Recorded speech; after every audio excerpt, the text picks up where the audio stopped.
Good evening, and welcome to this gentle exploration of one of life's most fundamental rhythms. Tonight, we're going to journey into the quiet world of breathing, discovering how your lungs and body orchestrate this remarkable symphony that carries you from wakefulness into peaceful sleep.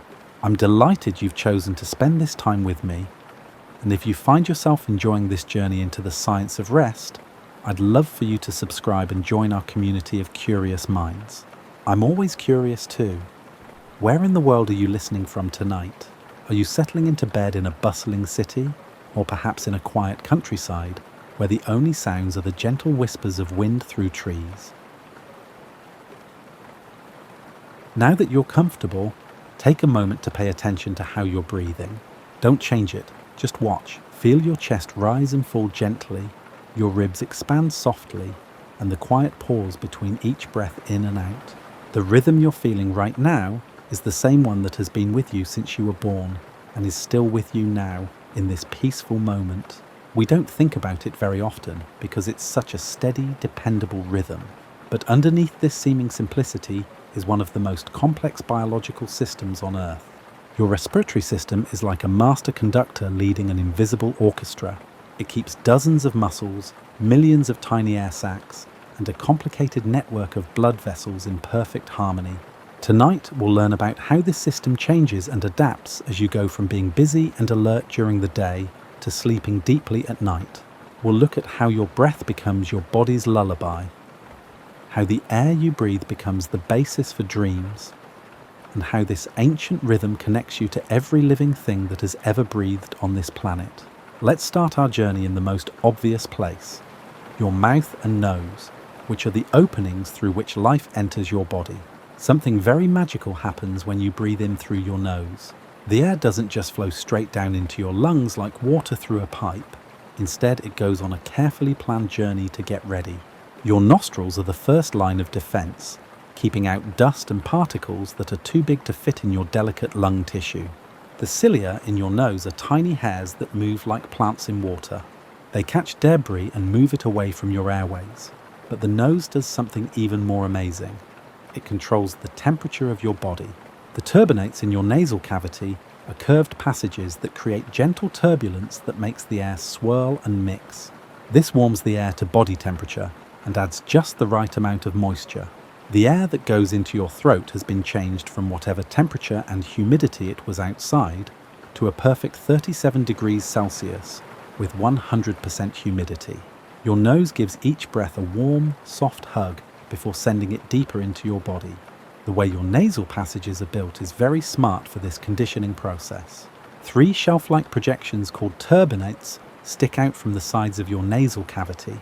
They make a maze-like path that lets air touch the warm, moist surfaces of your nasal lining as much as possible. These surfaces are full of blood vessels that open and close to control heat transfer, as well as cells that make mucus to keep the humidity levels just right. If you breathe through your mouth, this preparation is mostly skipped. When you breathe through your mouth while you sleep, the air gets to your lungs cooler and drier. This is why you might wake up with a dry throat. The nose is the best way for your body to breathe slowly and deeply while you sleep and rest. Notice how your breathing naturally changes to nasal breathing as you relax, as if your body knows exactly what it needs to get the best rest. There are also special nerve endings in the nasal cavity that can pick up chemical signals in the air, which helps you smell. While you sleep, your conscious awareness of smells goes down, but these receptors keep an eye on things and are ready to tell your brain about any smells that could be dangerous, like smoke or gas. This old way of protecting you makes sure that your respiratory system keeps an eye on your safety even when you're sound asleep. The air goes down through your pharynx, which is a shared highway where the paths for breathing and swallowing meet for a short time. This is where your body does one of its most well-timed dances. Your epiglottis is a small flap of tissue that works like a very advanced traffic controller. It sends air to your lungs and food to your stomach at the right time. This coordination gets even better while you sleep, making sure that the gentle flow of breath keeps going even as other systems slow down. Lymphoid tissue, which is made up of groups of immune cells, lines the pharynx. This is called Waldeyer's ring, Your tonsils and adenoids are two of the tissues that make up the first line of defense against germs that are in the air. These guardians work quietly to get rid of any foreign substances that may have been breathed in during the day while you sleep, when your immune system is especially busy repairing and maintaining itself. Then the air goes through your larynx, which is where your vocal cords are. These cords vibrate to make speech and song when you're awake, but they relax and become still when you go to sleep. The glottis is the space between them that opens up more to let air flow more freely and quietly. As you fall asleep, your body literally tunes itself for rest by making your breathing quieter. This helps you make the peaceful transition into dreams without any sounds that might wake you up. The vocal cords are amazing structures that can vibrate at frequencies from about 80 Hz in deep male voices to over 1000 Hz in the highest soprano notes. But when they sleep, they become passive gatekeepers, and their main job changes from making sound to keeping the best airflow resistance. As you go through the stages of sleep, the muscles that control the tension of your vocal cords relax more and more. This makes it easier for you to breathe while you sleep. Now we come to your trachea, which is also known as your windpipe.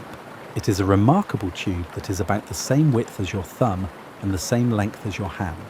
There are C-shaped rings of cartilage that support the trachea and keep it open even when you're lying down, and gravity pulls on your tissues in a different way. These rings are a great example of how evolution works. They're strong enough to keep from breaking, but they're also flexible enough to bend when you turn your head or change positions while you sleep. These cartilage rings are shaped like a C for a reason. The open part of the C faces your esophagus, which lets the trachea expand a little when you swallow big pieces of food.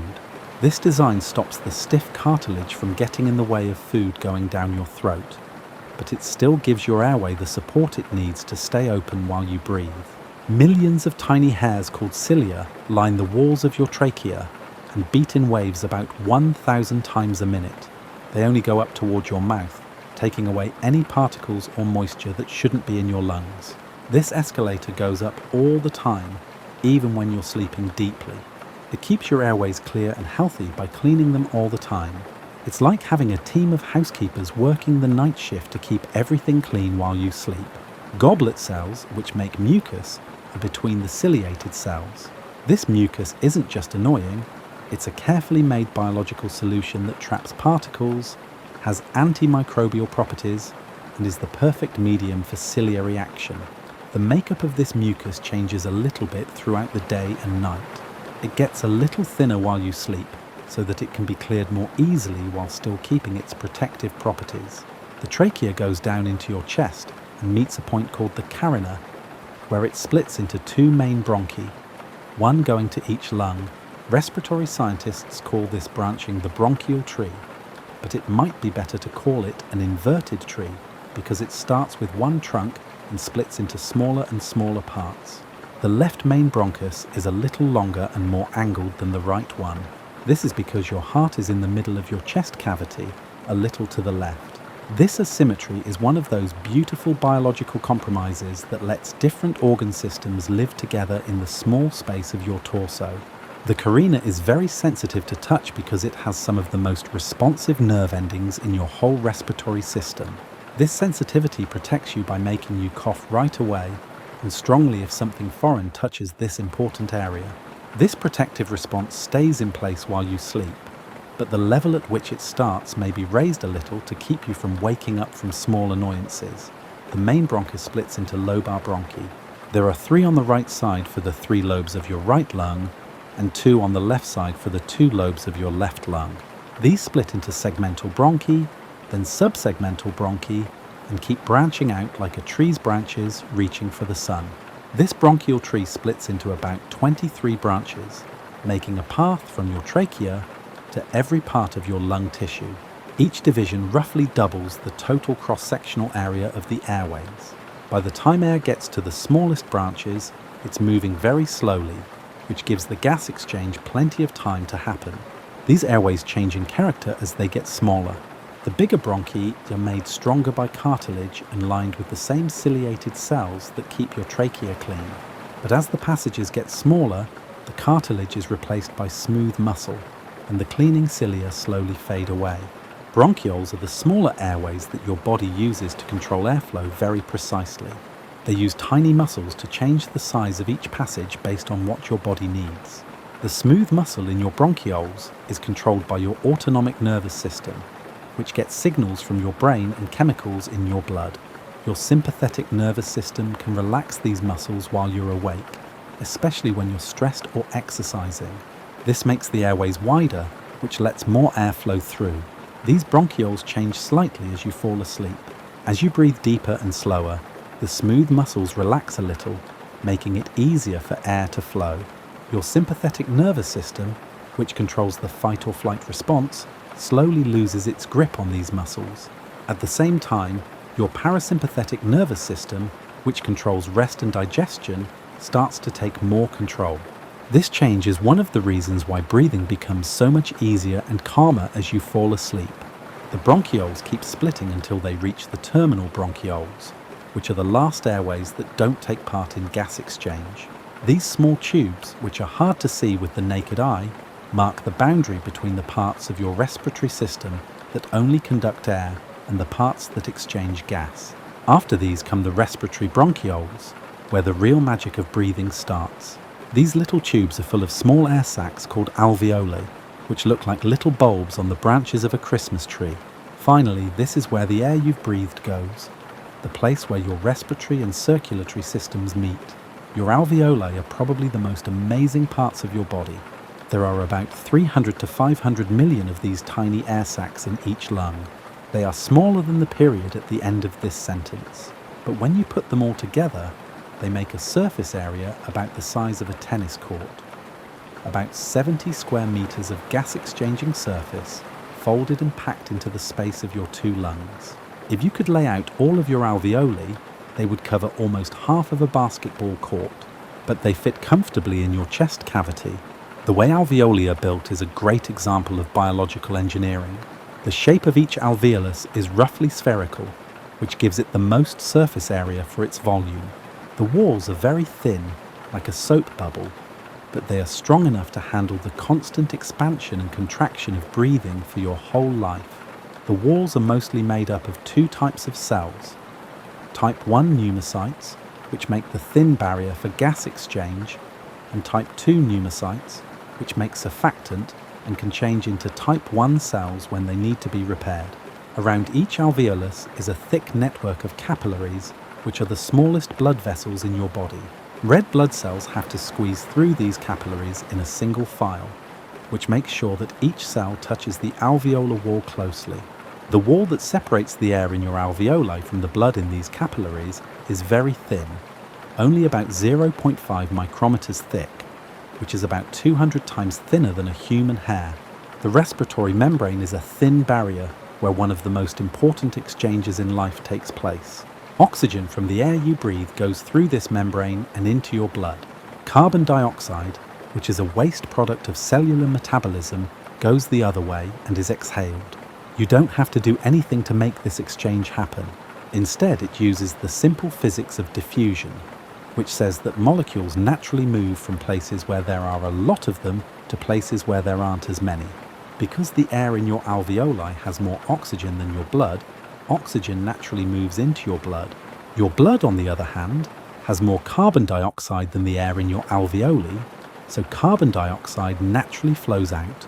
Like a perfectly balanced seesaw that never stops moving, this system works all the time without anyone having to think about it. This exchange works even better in some ways while you sleep. Your metabolism slows down by about 10 to 15%, which means your cells need less oxygen and make less carbon dioxide. Your breathing naturally slows down and gets deeper, giving each alveolus more time to fully exchange gases. When your whole respiratory system relaxes, it creates the best conditions for this basic life process to happen with the least amount of energy use. The best way to match ventilation and perfusion, which is the delivery of air and blood to each alveolus, also improves the efficiency of gas exchange. Your body has complex ways of changing the flow of blood to different parts of your lungs depending on how well they are being ventilated. Blood flow automatically goes to areas that get more air, and blood flow goes to other areas that don't get enough air. Local chemical signals cause this matching. For example, when oxygen levels drop in a certain area, the blood vessels around it constrict, sending blood to areas with better ventilation. Hemoglobin, the iron-rich protein in your red blood cells, picks up the oxygen that gets into your blood right away. Your blood has about 280 million hemoglobin molecules per red blood cell, and each hemoglobin molecule can carry up to 4 oxygen molecules. Your blood can carry a lot of oxygen because it has about 25 trillion red blood cells. It's like having a fleet of tiny delivery trucks, each one able to bring valuable goods to every cell in your body. Hemoglobin is a great molecule that has evolved perfectly for its job of carrying oxygen. It shows what is known as cooperative binding. When one oxygen molecule attaches, it makes it easier for the next one to do the same, and so on. In other words, hemoglobin easily picks up oxygen in the high oxygen environment of your lungs and easily releases it where it's needed in the lower oxygen environment of your tissues. This system works very well when you sleep because your body's need for oxygen is lower. It makes sure that enough oxygen gets to your body with as little work as possible on your heart. But let's take a step back from these tiny wonders and look at the bigger picture of breathing. The muscles that work together to change the pressure in your lungs so that air can flow in and out. The diaphragm, a large muscle that makes up the floor of your chest cavity, is the star of this orchestra. When you stand up and are awake, your diaphragm is high in your chest and curves up like an upside-down bowl under your lungs. The diaphragm is different from your other muscles in a number of ways. You can consciously hold your breath or breathe deeply, so you have some control over it. However, it also works automatically without any conscious thought. This dual control system makes sure that breathing can keep going while you sleep, but it also lets you take over when you need to. The muscle fibers in the diaphragm are also made to last, with a lot of mitochondria and blood flow that lets them work all the time without getting tired. When your diaphragm contracts, it flattens and moves down, just like when you push down on the top of a balloon. This makes your chest cavity bigger and makes a partial vacuum that pulls air into your lungs. The best thing about this system is that it doesn't require any conscious effort or thought. When you're awake, your brainstem sends signals to your diaphragm about 12 to 20 times per minute. This rate naturally slows down as you fall asleep. As you sleep deeper, your diaphragm moves more clearly and effectively. The muscle relaxes more fully between breaths, which lets each contraction go deeper. This is why people who are asleep seem to breathe more deeply. Their diaphragms are working better because they aren't as tense and aren't breathing as shallowly as they do when they are awake. Your diaphragm doesn't work by itself. The intercostal muscles, which are small muscles that run between your ribs, help it. The external intercostals help lift your ribs up and out when you breathe in, and the internal intercostals can help you breathe out forcefully. However, when you breathe quietly, like when you sleep, exhaling is mostly passive, relying on the natural elasticity of your lungs and chest wall to recoil. There are 2 layers of intercostal muscles.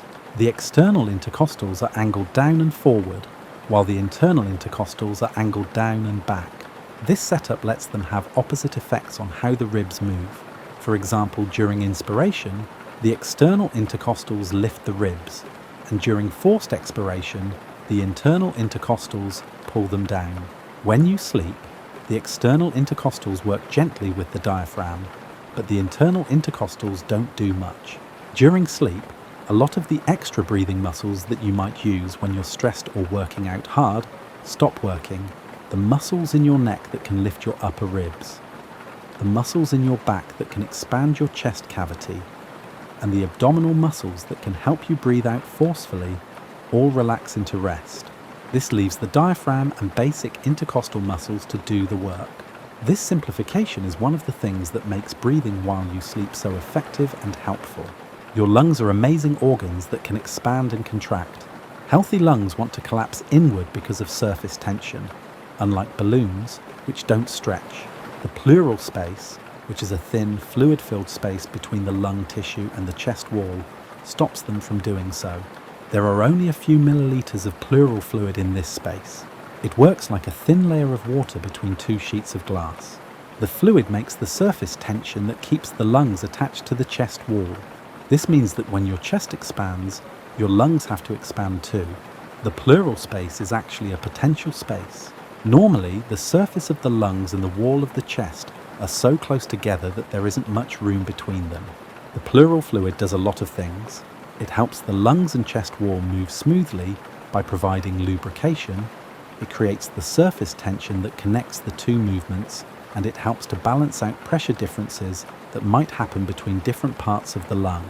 The pleural space also acts as a shock absorber and lets your lungs move smoothly against your chest wall when you breathe. When you sleep, your breathing gets deeper and more regular, which makes this gliding action especially smooth and effective. Cells lining the pleural space make pleural fluid all the time, which keeps this important movement well lubricated. A substance called surfactant is very important for making breathing easy in your lung tissue. Surfactant is made by special cells in your alveoli. It works like a biological soap by lowering surface tension and keeping the alveoli from fully collapsing when you breathe out. It would be very hard to re-expand collapsed alveoli with every breath if there were no surfactant. Think about how hard it would be to blow up a new balloon with every breath. Surfactant is a thin film made up of phospholipids, proteins, and other molecules that covers the inside of each alveolus. As the alveolus expands and contracts, this film changes its properties in real time, giving each point in the breathing cycle the right amount of surface tension reduction. As the alveolus expands during inspiration, the surfactant film spreads out and makes it less effective at reducing surface tension. When you breathe out, the alveolus gets smaller, which makes the surfactant molecules pack more closely together and lower the surface tension even more, which keeps the alveolus from collapsing. While you sleep, your body keeps making surfactant at the right levels, which keeps your alveoli properly inflated and ready for gas exchange. This is one reason why getting enough sleep is so important for your lungs. It helps them keep their structure and get ready for the activities of the day. During certain stages of sleep, type 2 pneumocytes that make surfactant are especially active. This helps to restore the body. Your brainstem has groups of neurons called respiratory centers that control your breathing. These centers work without you knowing it, changing the speed and depth of your breathing based on a steady stream of chemical information from your blood and cerebrospinal fluid. A lot of people think that oxygen levels are what keep this system going, but it's actually carbon dioxide levels and blood pH. There are two main parts of your brainstem where the centers that control breathing are located: the medulla oblongata and the pons. The medulla has the main rhythm generator, which is a group of neurons that makes the basic breathing pattern. This is where the basic urge to breathe comes from. It works like a biological pacemaker that never stops working. The pons has neurons that change this basic rhythm, making the transitions between breathing in and out smoother and changing the pattern based on different inputs. Chemoreceptors, which are specialized sensors, are always checking the chemical makeup of your blood. They are found in your brainstem and in the big arteries in your neck. These sensors tell the respiratory centers to speed up and deepen your breathing when the level of carbon dioxide in your blood rises, which means that your cells are making more waste than you're breathing out. When the amount of carbon dioxide in the air goes down, breathing naturally slows down and becomes shallower. This system is very sensitive. When you're awake, a change in blood carbon dioxide of only 3 to 5% can double your breathing rate. This sensitivity stays the same while you sleep, but it works from a different baseline. Your body's slower metabolism means it makes less carbon dioxide. To keep levels normal, the respiratory centers adjust by making you breathe more slowly and deeply. There are some really interesting changes in how your body controls breathing when you go from being awake to sleeping. During REM sleep, the parts of the brain that control voluntary muscle movement become mostly inactive.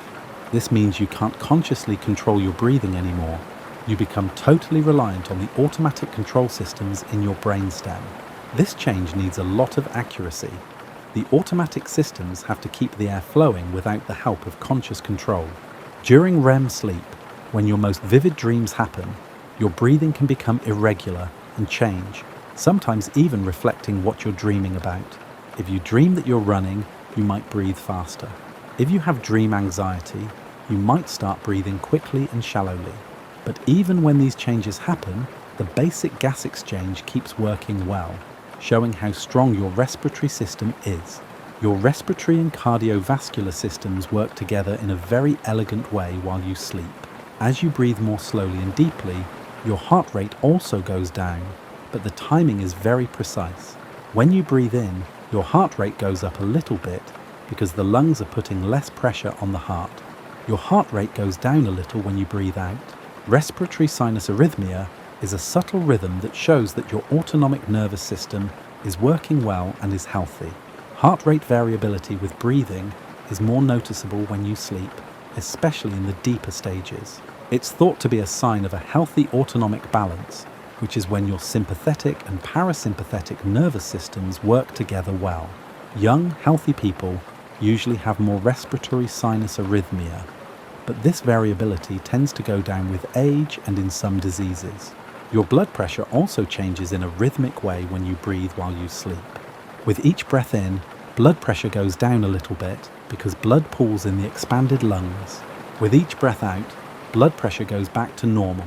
These gentle changes in blood pressure, along with the overall drop in blood pressure during sleep, make the best conditions for your body's tissues to heal and restore themselves. The breathing patterns of sleep are good for your lymphatic system, which is your body's drainage and immune network. When you breathe deeply while you sleep, the gentle, regular changes in pressure help move lymphatic fluid through its vessels. This clears metabolic waste and boosts immune function. While you sleep, the lymphatic vessels in your lungs work extra hard to get rid of any particles or germs that you may have breathed in while you were awake. It's especially interesting to see how breathing changes during different stages of sleep. Your breathing stays pretty steady during light sleep, but it starts to slow down. As you fall into a deep sleep, your breathing becomes the most regular and effective. You take long, slow breaths that help you get rid of carbon dioxide while using the least amount of energy. During the deeper stages of sleep, the respiratory rate may drop to as low as 8 to 10 breaths per minute. This is much lower than the 12 to 20 breaths per minute that happen when you are awake. During REM sleep, breathing patterns change more often and sometimes look like waking patterns. However, the respiratory system is very adaptable, so gas exchange stays good. Researchers think that the changes in breathing during REM sleep are linked to the brain's high level of activity during this stage of sleep. Sometimes the way you breathe can show how you feel in your dreams. Your breathing system also helps keep your body temperature stable while you sleep. When you breathe in, the air warms up and adds moisture to it, which helps keep your core body temperature stable. When you breathe out, the water in your lungs evaporates, which cools you down. When you sleep, your body's temperature naturally drops, which makes these respiratory contributions to temperature control more noticeable. Your throat, tongue, and soft palate are all muscles in your upper airway that change a lot while you sleep. As you go into deeper sleep, these muscles that help keep your airway open during the day relax on their own. For most people, this relaxation happens slowly and doesn't make it hard to breathe. However, it does explain why some people snore. When air passes by, the relaxed tissues can vibrate. During this muscle relaxation, your body has developed several ways to keep your airways from collapsing. When you breathe in, the negative pressure pulls the walls outward, which helps keep the airway stable. Also, sensors in your upper airway can tell when it is getting narrower and cause your muscles to contract automatically to keep it open. However, this protective mechanism works below the level of consciousness. Your body position while you sleep has a big effect on how you breathe. When you lie on your back, gravity pulls your tongue and soft tissues back, which could make your airway smaller. When you lie on your side, gravity has less of an effect, which can make breathing quieter and more efficient. A lot of people naturally change positions while they sleep, and one reason for this is that their breathing changes slightly. Environmental factors can have small effects on how you breathe while you sleep. Your nasal passages don't have to warm and moisten the air as much when it's cool and humid, which could make breathing easier. Clean air makes it easier for your respiratory system to filter and clean itself. The height at which you sleep can also affect how your lungs work. For example, Sleeping at higher altitudes can cause your breathing patterns to change temporarily. Your immune system and respiratory system work together a lot, especially when you sleep. The cilia that line your airways work the hardest when you sleep, getting rid of germs and other particles. Your alveolar macrophages, which are specialized immune cells in your air sacs, are always on the lookout for things that don't belong there.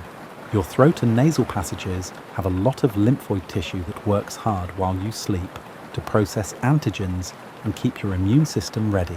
As we get older, our respiratory physiology changes slowly, but the system's basic efficiency during sleep stays very high throughout our lives. The chest wall may get a little stiffer, and the lung tissue may lose some of its elasticity, but the systems that control breathing adjust to keep gas exchange going while you sleep. Changes in breathing that come with age are easier to see when you're awake and active than when you're sleeping and breathing normally. Controlling your body temperature is also very important for breathing while you sleep. As your body temperature drops naturally as you fall asleep, different parts of your respiratory system change to match. The airways get a little narrower because the body doesn't make as much metabolic heat, but this is made up for by the fact that sleep doesn't use as much energy. Your blood vessels widen a little, which helps blood flow and makes it easier for oxygen to get to your body, even if your heart rate is slower. The amazing thing about all these complicated processes is that they work perfectly without you even knowing it. As you listen to these words tonight, your respiratory system is coordinating millions of cellular activities, adjusting muscle tensions, monitoring blood chemistry, and keeping the delicate balance that keeps life going. All of this is happening while your conscious mind rests and restores. There are both obvious and subtle ways that your breathing connects you to the rest of the world. Atoms that were once part of other living things are in every breath you take.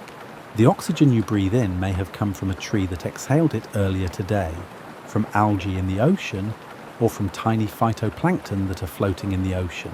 This is how breathing connects you to the global respiratory cycle that connects all life on Earth. When you breathe out carbon dioxide, it doesn't just go away. It becomes part of the cycle that plants use to make food through photosynthesis. Eventually, it becomes part of new growth and new life. Your breathing at night is part of exchanges that happen all over the world, linking your sleep to the huge web of life that surrounds our planet. Think about the long process of evolution that led to this amazing respiratory system. Your very first ancestors were simple single-celled organisms that got their oxygen from the water around them. As life got more complicated, specialized systems developed to get oxygen to cells that weren't in direct contact with the outside world anymore. The lungs, with their complex branching patterns and tiny air sacs, are the result of millions of years of evolution. Your respiratory system is the result of many changes that were tested by the needs of survival and reproduction. Your vocal cords are in the right place, your surfactant is made up of the right things, and your brainstem has very advanced control systems. All of these are examples of biological problems that were solved over long periods of time through the process of natural selection. As we get closer to the end of our tour of your respiratory system, take a moment to appreciate the quiet miracle that is happening inside you right now. Your diaphragm is gently contracting and relaxing. Your alveoli are exchanging gases with tiny amounts of precision. Your blood is carrying oxygen to every cell in your body, and your brainstem is controlling it all with perfect timing. This is not happening because you are thinking about it. It is happening because you are part of a biological lineage that goes back billions of years to the first organisms that learned how to get energy from the air. One of the most elegant changes in human physiology is the switch from breathing while awake to breathing while asleep. When you sleep, your body doesn't just keep the same breathing pattern, it makes everything work better for rest and recovery. The rate slows down, the depth goes up, the muscles work less, and the gas exchange gets better. It seems like your respiratory system has its own sleep mode that is perfectly made to help with the healing processes that happen while you sleep. As you fall asleep tonight, you can be sure that your respiratory system will keep doing its job. Your lungs will keep their gentle rhythm even when your mind is dreaming or sleeping deeply and peacefully. Your diaphragm will go up and down hundreds of times. Your alveoli will move thousands of liters of air, and your blood will move around your body, bringing oxygen to every part of it. This rhythm that helps you fall asleep is the same one that has kept you going through every moment of your life. It linked you to your mother before you were born, told her you were coming with your first breath, and has been with you through every experience since. It will keep doing its job while you sleep tonight, and when you wake up tomorrow, it will be there to greet you and be ready to help with whatever new adventures the day may bring. Breathing is both the basic rhythm and the melody that carries everything else in the grand symphony of your body's functions. It's the steady beat of the drum that keeps your heart in time, the soft wave that rocks your nervous system to sleep, and the invisible thread that connects you to everything that is alive on Earth. So as you get more comfortable tonight, let your breathing lead you to sleep. Don't try to control it or change it. Just let it carry you, as it has carried many generations before you, into the deep, healing sleep. Have faith in the ancient knowledge of your respiratory system, which has been honed over millions of years of evolution, to keep you alive through the night and safely bring you to tomorrow's awakening. Sweet dreams. May your breathing be the soft lullaby that helps you sleep soundly all night. Your lungs, diaphragm, alveoli, and all the other parts of your respiratory system will keep a close eye on you, making sure that every breath helps you rest and heal. Sleep well, knowing that one of nature's most perfect and reliable systems is holding you up and breathing you gently through the peaceful hours of the night.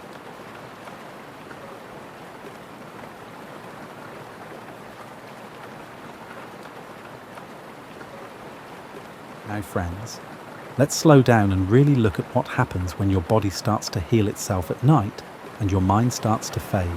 It's not just about going to sleep, it's also about learning about one of the most complicated and beautiful things your body does every day.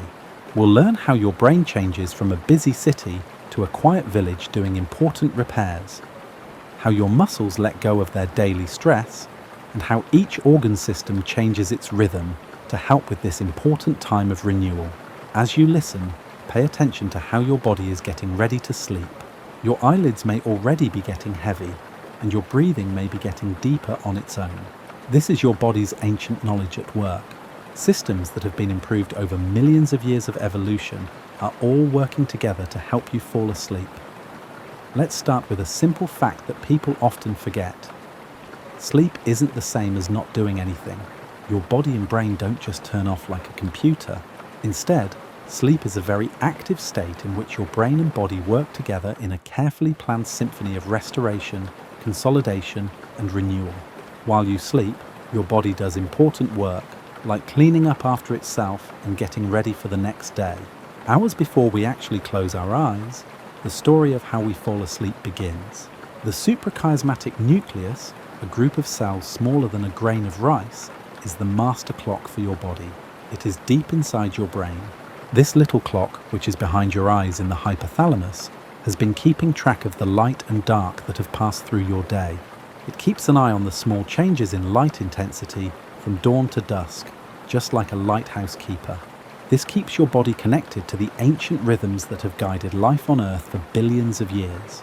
As the sun goes down and the light starts to fade, this biological clock starts to send out its soft evening signals to the rest of your body.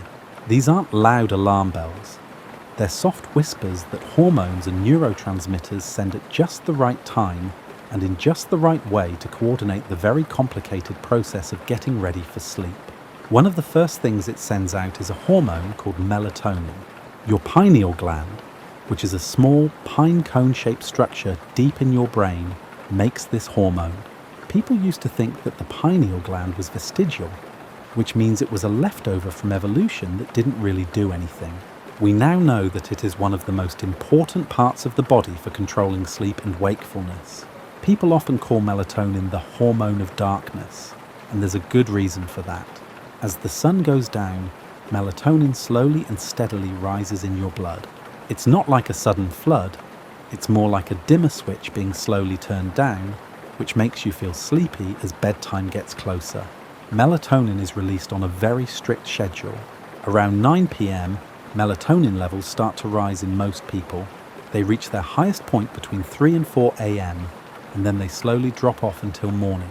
Artificial light, especially the blue light from electronic devices, can throw off this rhythm. This is because it can trick your pineal gland into thinking it's still daytime and stop melatonin production. Melatonin doesn't work by itself though. Adenosine, another chemical, has been slowly building up in your brain all day. Adenosine is like money for your brain when it gets tired.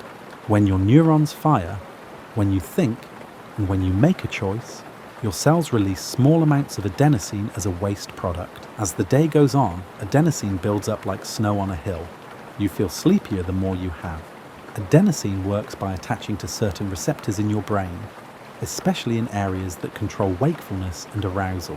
When there is enough adenosine, it stops these systems from waking you up. It's interesting that caffeine works by temporarily blocking adenosine receptors in your brain. This is why that afternoon coffee can make you feel awake even when you're really tired.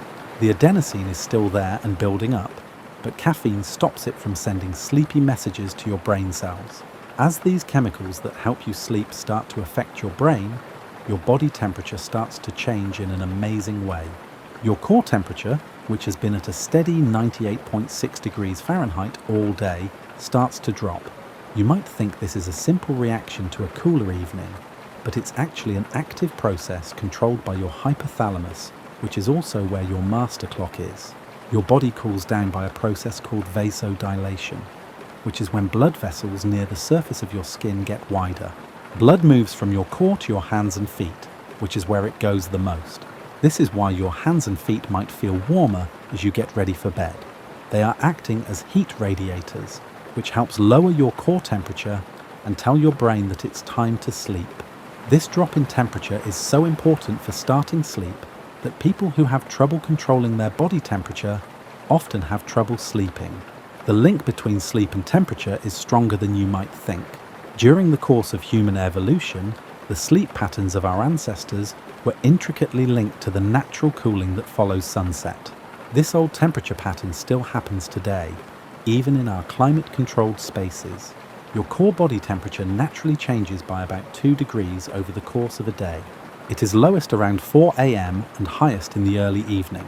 Your cardiovascular system also starts to change in the evening with amazing accuracy. Your heart rate, which has been changing to meet the needs of your busy day, speeding up when you climb stairs and slowing down when you sit quietly, starts to settle into its nighttime rhythm.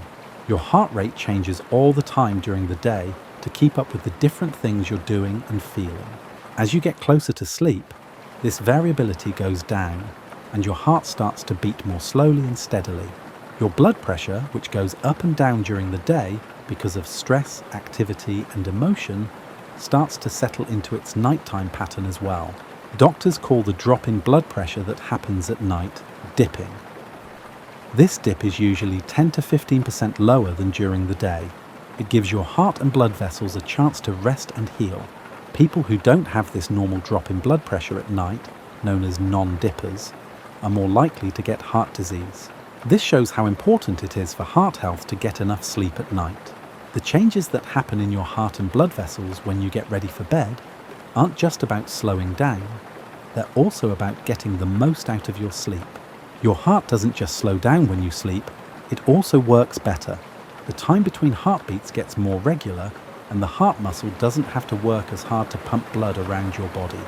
This lighter workload lets the heart muscle cells repair themselves. At the same time, your breathing starts to change in small but important ways. The beat gets more regular, deeper, and slower.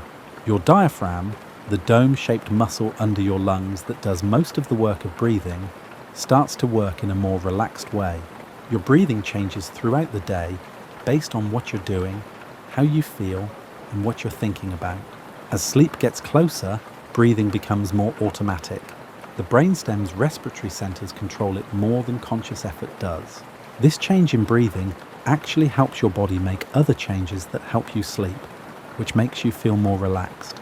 Your parasympathetic nervous system, which is the rest and digest part of your autonomic nervous system, kicks in when you breathe more slowly and deeply.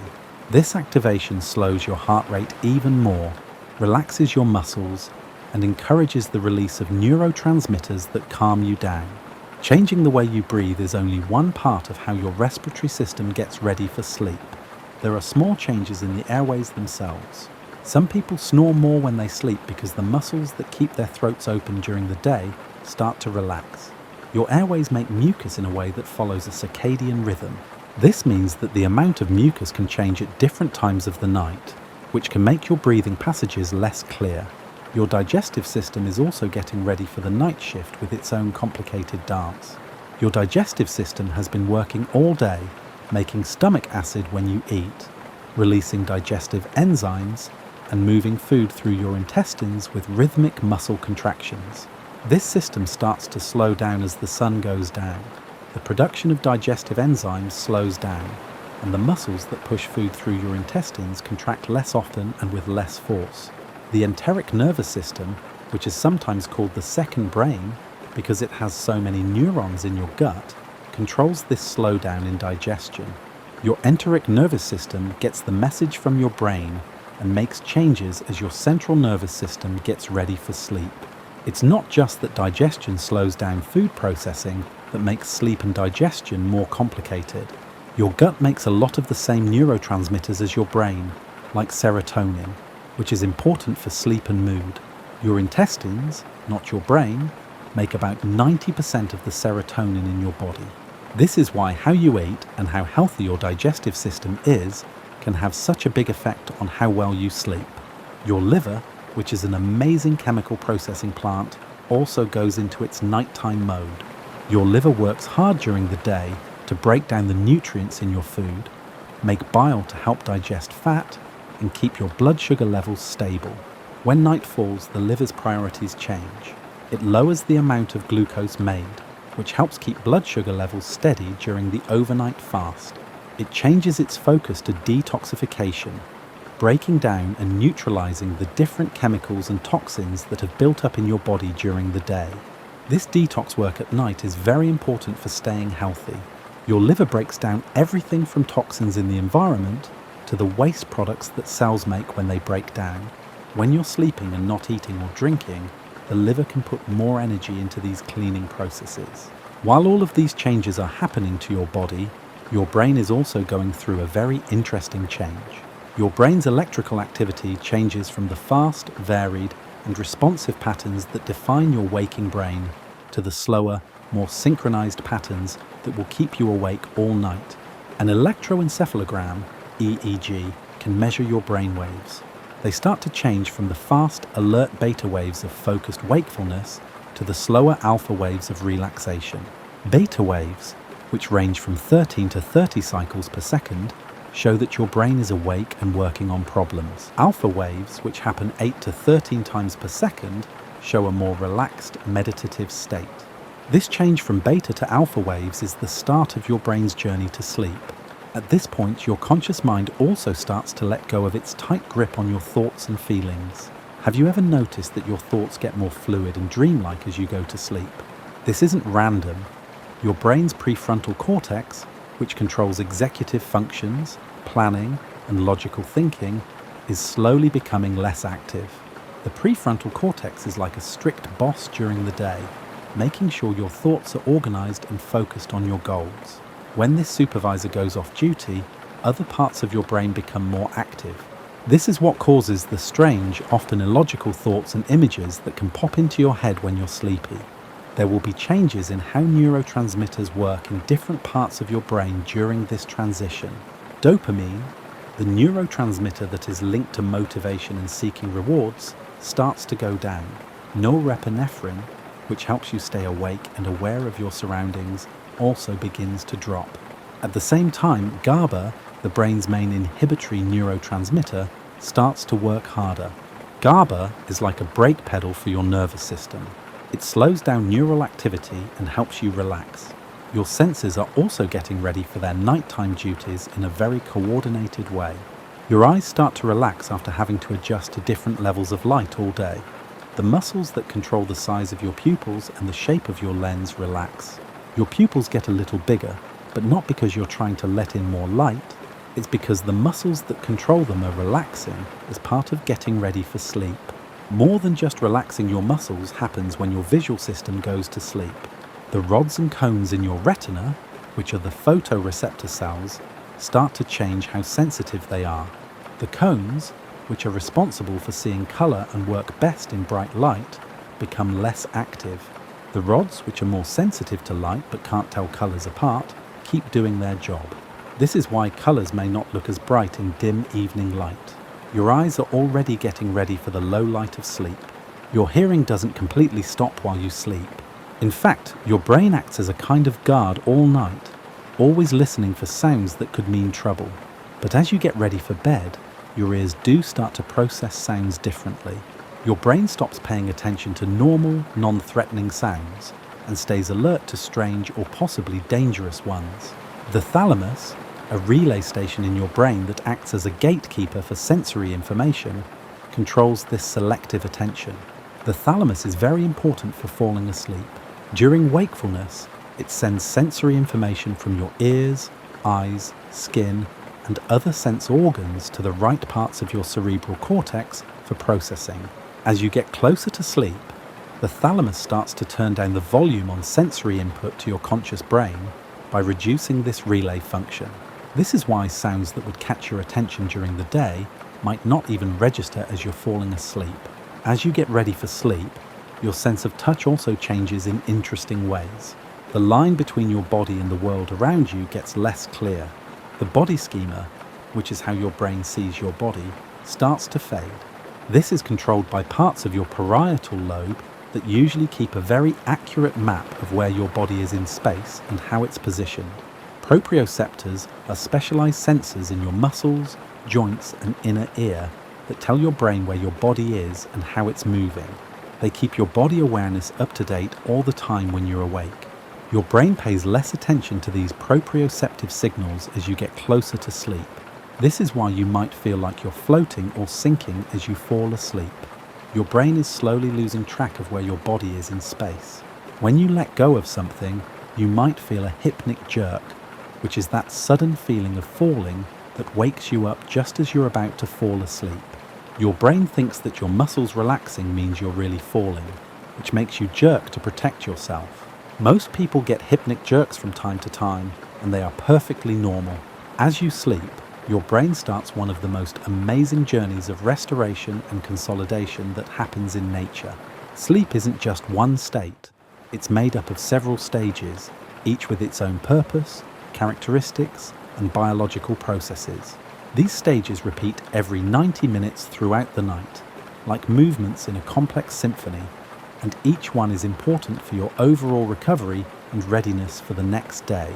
Light sleep, or Stage 1 NREM, non-rapid eye movement, sleep, is the first stage of sleep.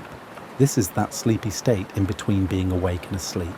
During this time, if someone were to measure your brain waves, they would see the slow rolling theta waves that are typical of this stage. Your muscles don't stop working completely, but they do slow down a lot. Your eyes move more slowly, going from quick darting movements when you're awake to slow rolling motions. Your mind starts to break apart during stage 1 sleep. You might have hypnagogic hallucinations, which are short dreamlike sounds or images that seem real but are actually made up by your brain as it changes. These could be things like seeing flashes of light, hearing someone call your name, or feeling like you're floating. As different parts of your brain shut down at slightly different rates, these experiences happen. This makes it so that perception and reality don't always match up. You might not even know you were sleeping if someone woke you up during stage 1 sleep. You could say that you were just resting your eyes or thinking quietly. This stage usually only lasts a few minutes in healthy adults. It helps them transition from being awake to deeper sleep. But the length can change depending on things like how old you are, how stressed you are, and how healthy your sleep is overall. Stage 2. Sleep is where you spend most of the night, about 45% of the total sleep time for healthy adults. Researchers have given these brainwave patterns very descriptive names: sleep spindles and K-complexes. On an EEG readout, sleep spindles look like spindle-shaped waves. They are short bursts of rhythmic brain activity. Your thalamus, the same part of your brain that controls your senses, makes them. They show that your brain is actively keeping outside stimuli from reaching your conscious mind. During stage 2 sleep, your brain gets big, dramatic waves called K complexes. Your brain seems to respond to sounds, touches, and other sensations from outside by sending these waves. These are things that your brain picks up on, but doesn't think are threatening enough to wake you up. K complexes are your brain's way of saying, "I heard that, but it's not important enough to wake me up." For example, a car door slamming outside might make a K complex, but it won't wake you up unless your brain thinks it's dangerous. Your heart rate and breathing keep slowing down and becoming more regular during stage 2 sleep. Your body temperature drops even more, reaching levels that would be worrying if you were awake but are perfectly normal when you sleep. Your muscles relax more completely, but they don't get as relaxed as they do when you're in deeper stages of sleep. This is also when your brain really starts to do some of its important maintenance work. Your brain's waste removal system, the glymphatic system, starts to work harder. You can think of the glymphatic system as the brain's nighttime cleaning service. When you're awake, your brain cells are very close together, which makes it hard for cerebrospinal fluid to flow through and clean up cellular waste. Your brain cells actually shrink by about 60% while you sleep, especially in the deeper stages we're getting close to. This makes channels that let cerebrospinal fluid flow more easily through brain tissue. As the night goes on, you enter stages 3 and 4 of sleep, which are often grouped together and called deep sleep, slow wave sleep, or delta sleep. Going into deep sleep is like going down into the depths of a calm ocean. Your brain waves change to delta waves, which are the slowest frequency. They move through your brain like gentle, powerful ocean waves. These waves go up and down less than 4 times per second, which is a big difference from the fast beta waves of being awake. Real restoration magic happens during deep sleep, and the changes that happen during this stage are nothing short of amazing. Your brain syncs up in a way that it never does when you're awake. Your brain's millions of neurons fire together in slow, organized waves. This synchronization makes it possible for things to happen that can't happen when the brain is awake and busy. Your pituitary gland makes the most growth hormone when you are in deep sleep. It's not just kids who need growth hormone, adults need it too. It helps your body make proteins, breaks down fat for energy, keeps your muscles strong, strengthens your bones, and helps your tissues heal. People who don't get enough deep sleep have lower levels of growth hormone, which shows how important it is for the body to release it during deep sleep. During deep sleep, your immune system works at a level that would be impossible to keep up with during the day. The number of white blood cells that fight infections goes up a lot. Your bone marrow, spleen, and lymph nodes work hard to make and send immune cells all over your body. Cytokines, which are chemical messengers that help the immune system work, are at their highest levels when you are in deep sleep. This immune activation while you sleep helps explain why you often feel worse when you're sick. Your body is using a lot of energy to fight the infection, energy that would normally be used for other things. It also explains why getting enough sleep is so important for staying healthy, and why people who don't get enough sleep are more likely to get colds and other infections. Your muscles have been relaxing more and more as you sleep, and now they are at their most relaxed state. Deep sleep starts to fix all the tension that builds up in muscle fibers during the day, like tiny tears, the buildup of metabolic waste, and the effects of stress and strain. Muscle tissue makes more proteins, which helps repair and strengthen muscle fibers. More blood flows to the muscles, bringing them new oxygen and nutrients and taking away waste. But the most interesting thing is that deep sleep is when your brain does some of its most important and thorough cleaning. The glymphatic system started working during stage 2 sleep and is now working at full capacity. The interstitial space, which is the space between your brain cells, gets a lot bigger during deep sleep, by 60% or more. This growth makes pathways for cerebrospinal fluid to move through your brain tissue, which cleans up the waste products that build up from daily neural activity. This cleaning process is especially important for getting rid of certain proteins that can be dangerous if they build up. When beta amyloid builds up in the brain, it can lead to Alzheimer's disease. During deep sleep, the body actively gets rid of this protein fragment. This nightly cleaning cycle, also gets rid of tau proteins, which are another group of proteins linked to neurodegenerative diseases. The glymphatic system doesn't do this cleaning job by itself. During deep sleep, glial cells, which are the brain's support cells, become more active. The brain's immune cells, called microglia, become more active and look for and destroy damaged cells and cellular debris. Astrocytes are star-shaped cells that help neurons in many ways. They help move cerebrospinal fluid through brain tissue and help get rid of waste. During deep sleep, it's like your brain opens all its doors and windows, letting new cerebrospinal fluid flow through every corner, picking up the day's neural debris and carrying it away through your lymphatic system. Researchers now think that sleep disorders and not getting enough sleep for a long time may lead to neurodegenerative diseases because they stop the brain from cleaning itself properly. Deep sleep is also very good for your heart and blood vessels. Your heart rate drops to its lowest point of the day, which gives your heart muscle a lot of time to rest between contractions. Blood pressure drops to its lowest point, which gives your arteries a break and time to heal any damage they may have done during the day. Doctors use the drop in blood pressure during deep sleep as a sign of heart health because it happens so often. During deep sleep, your brain's blood vessels also change in important ways. They get a little bigger, which lets more blood flow through them. This helps with both the glymphatic cleaning process and the extra neural activity needed for memory consolidation. This increased blood flow to the brain brings new oxygen and glucose to brain cells and helps get rid of waste. Deep sleep is also good for your bones because it gives them a lot of rest. Osteoblasts, which are cells that build bone, become more active while you sleep. They lay down new bone material and keep your bones strong. The growth hormone that is released during deep sleep and the lower levels of cortisol, which can stop bone formation when they are too high, help this process along. The way the endocrine system works during deep sleep is especially beautiful. Cortisol, which is often called the stress hormone, is at its lowest levels during the first half of the night. This lets your body relax completely and start the healing process. Growth hormone levels go up.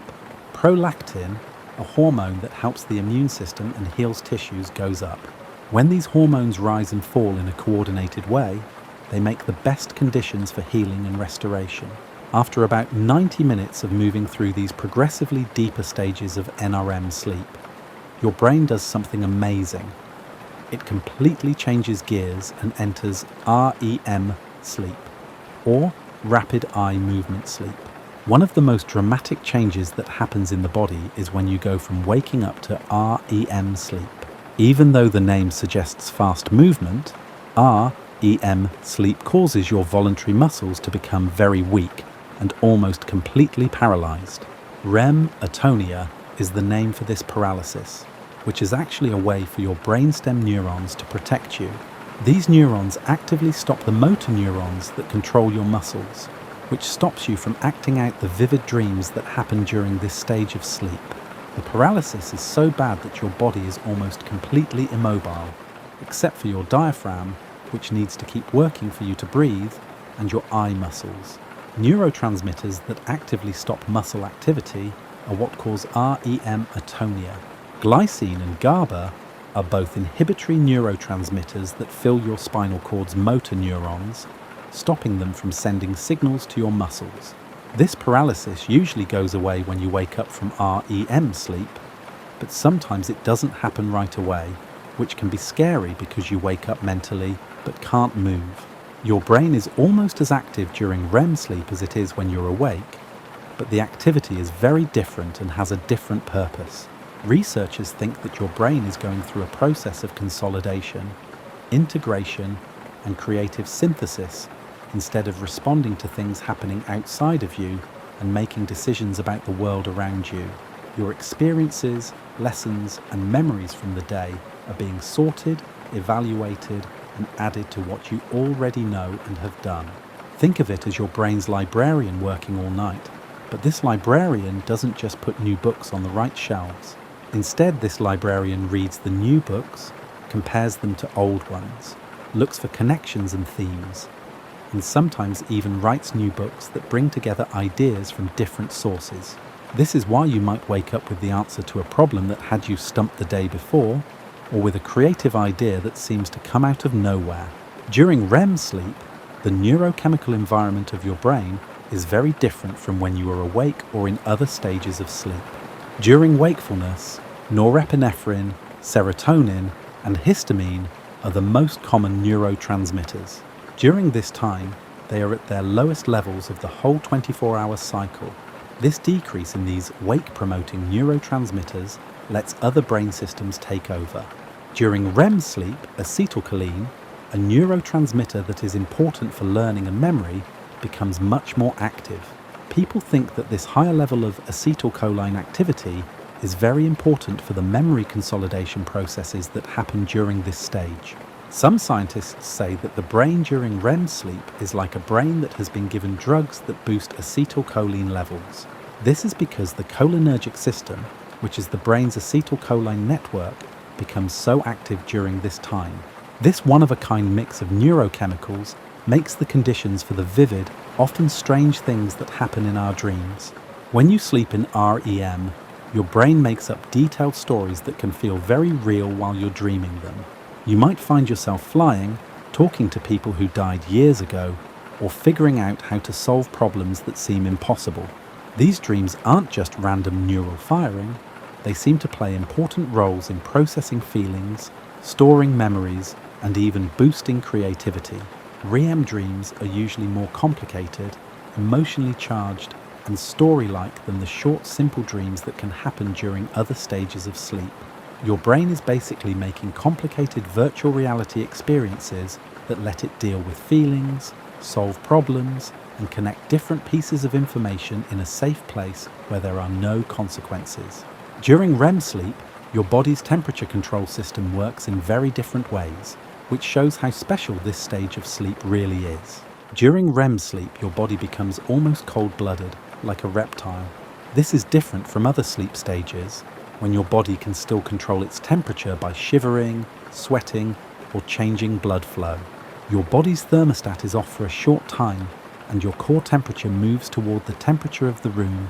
This short-term loss of thermoregulation is why the temperature of your sleeping environment is so important for good REM sleep. Your body can't adjust during REM periods if your bedroom is too hot or too cold. This can break up this important sleep stage and make it less restorative. The temporary loss of thermoregulation during REM sleep also has an effect on other parts of this sleep stage.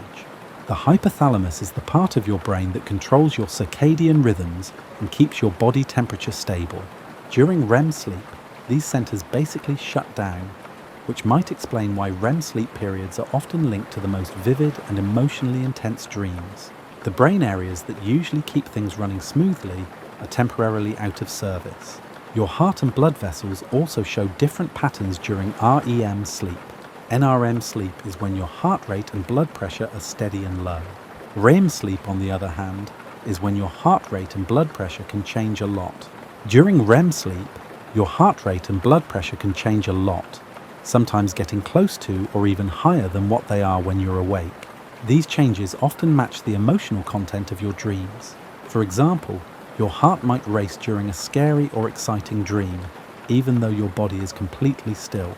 This heart activity during REM sleep is very important for health.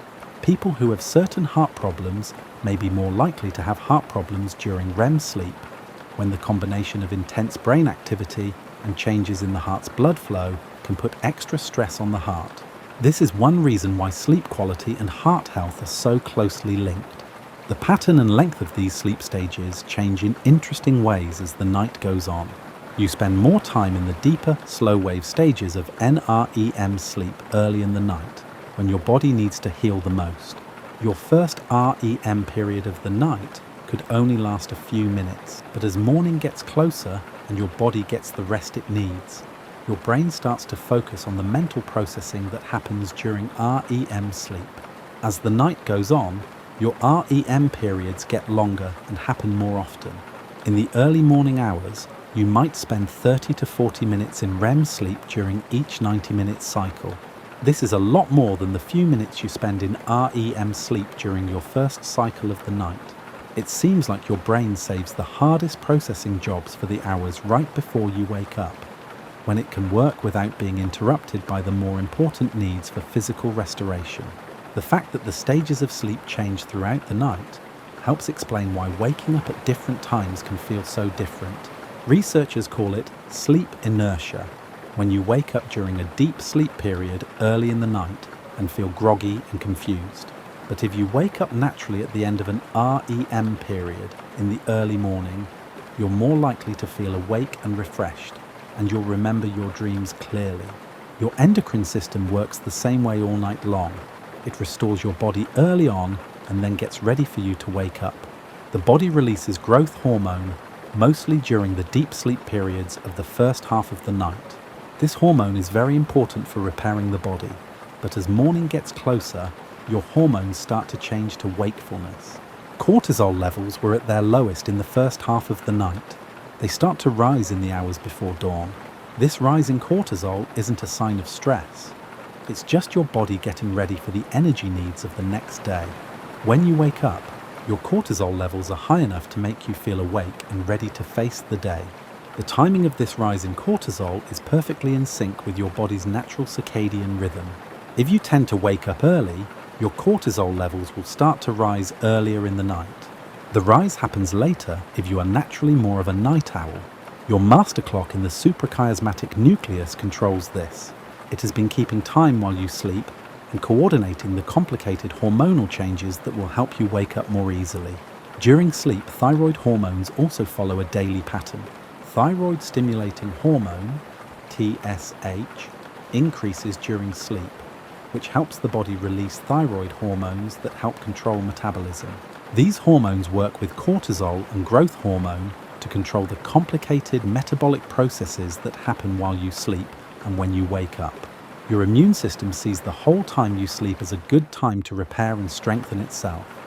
But the way it works changes as you go through different stages of sleep.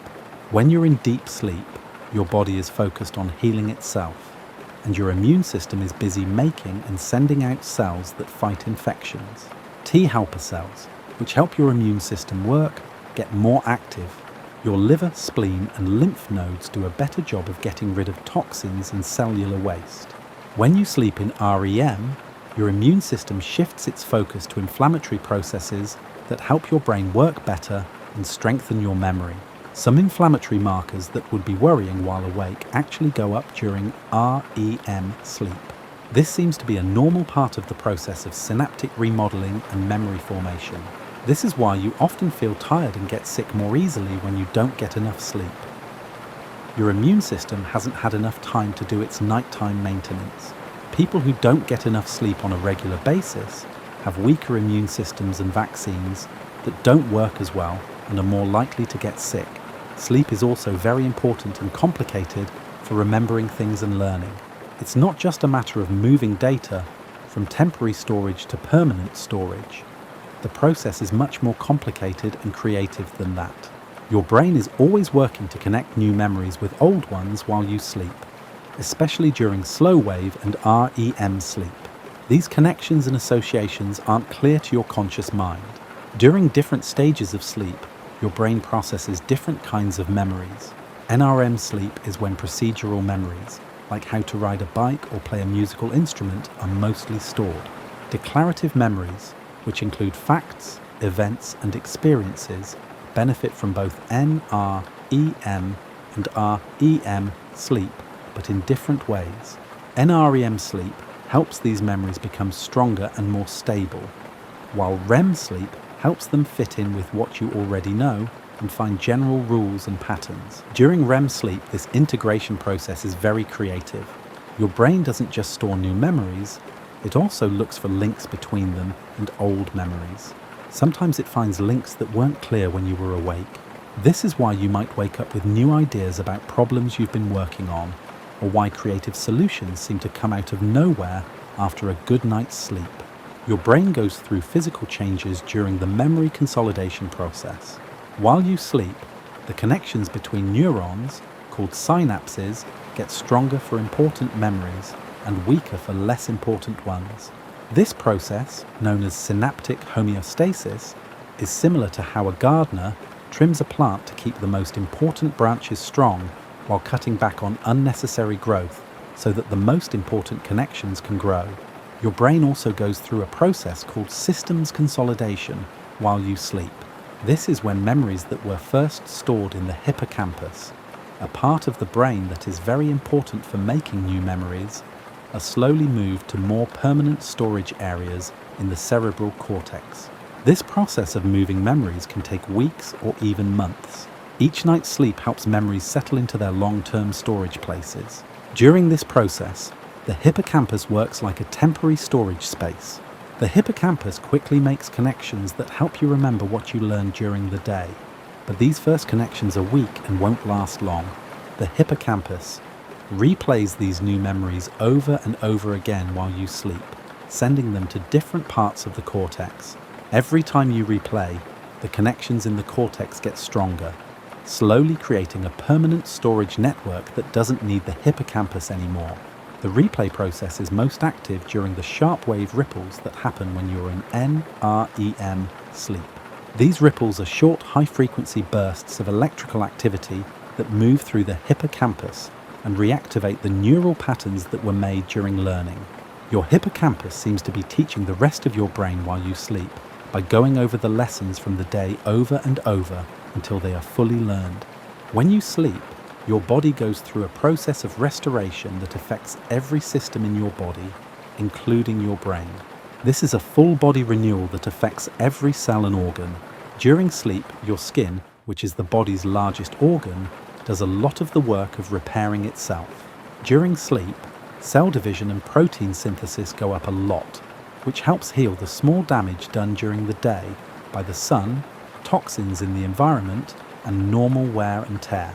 The way the skin heals itself while you sleep is very complicated and works very well. During sleep, the body makes the most collagen, which keeps the skin strong and flexible.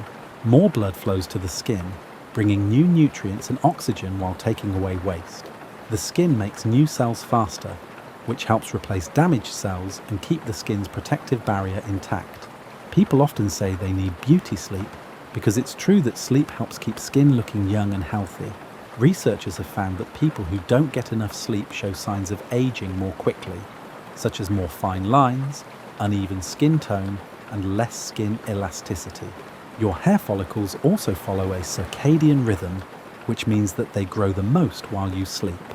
Hormones released during sleep, especially growth hormone, help hair grow and keep it healthy. This is why not getting enough sleep for a long time can make your hair thin and fall out. The follicles aren't getting the hormones they need to grow well. Your digestive system does a lot of maintenance and repair work at night when it's relatively quiet. The cells that line your stomach and intestines are constantly under attack from digestive acids, food particles, and bacteria. They grow back faster while you sleep. The body makes more protective mucus, which helps keep the barrier between what you eat and drink and the inside of your body.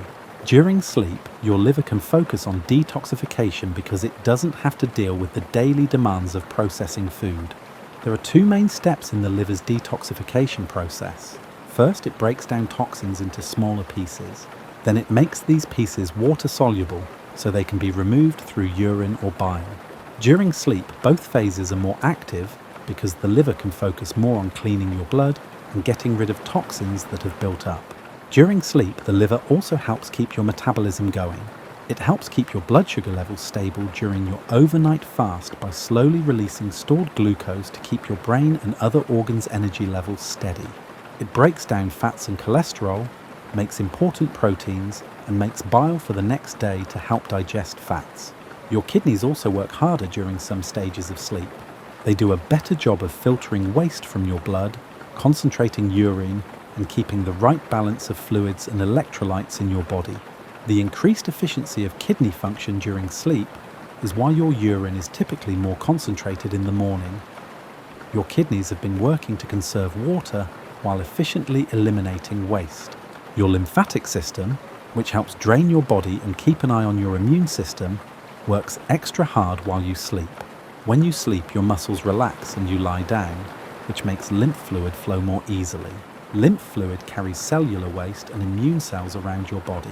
Lymph nodes work hard to get rid of bacteria, viruses, and cellular debris that have built up during the day. The lymphatic system and the glymphatic system in your brain work together to make a network throughout your body for getting rid of waste and keeping an eye on your immune system. This coordination shows why getting enough sleep is so important for your health.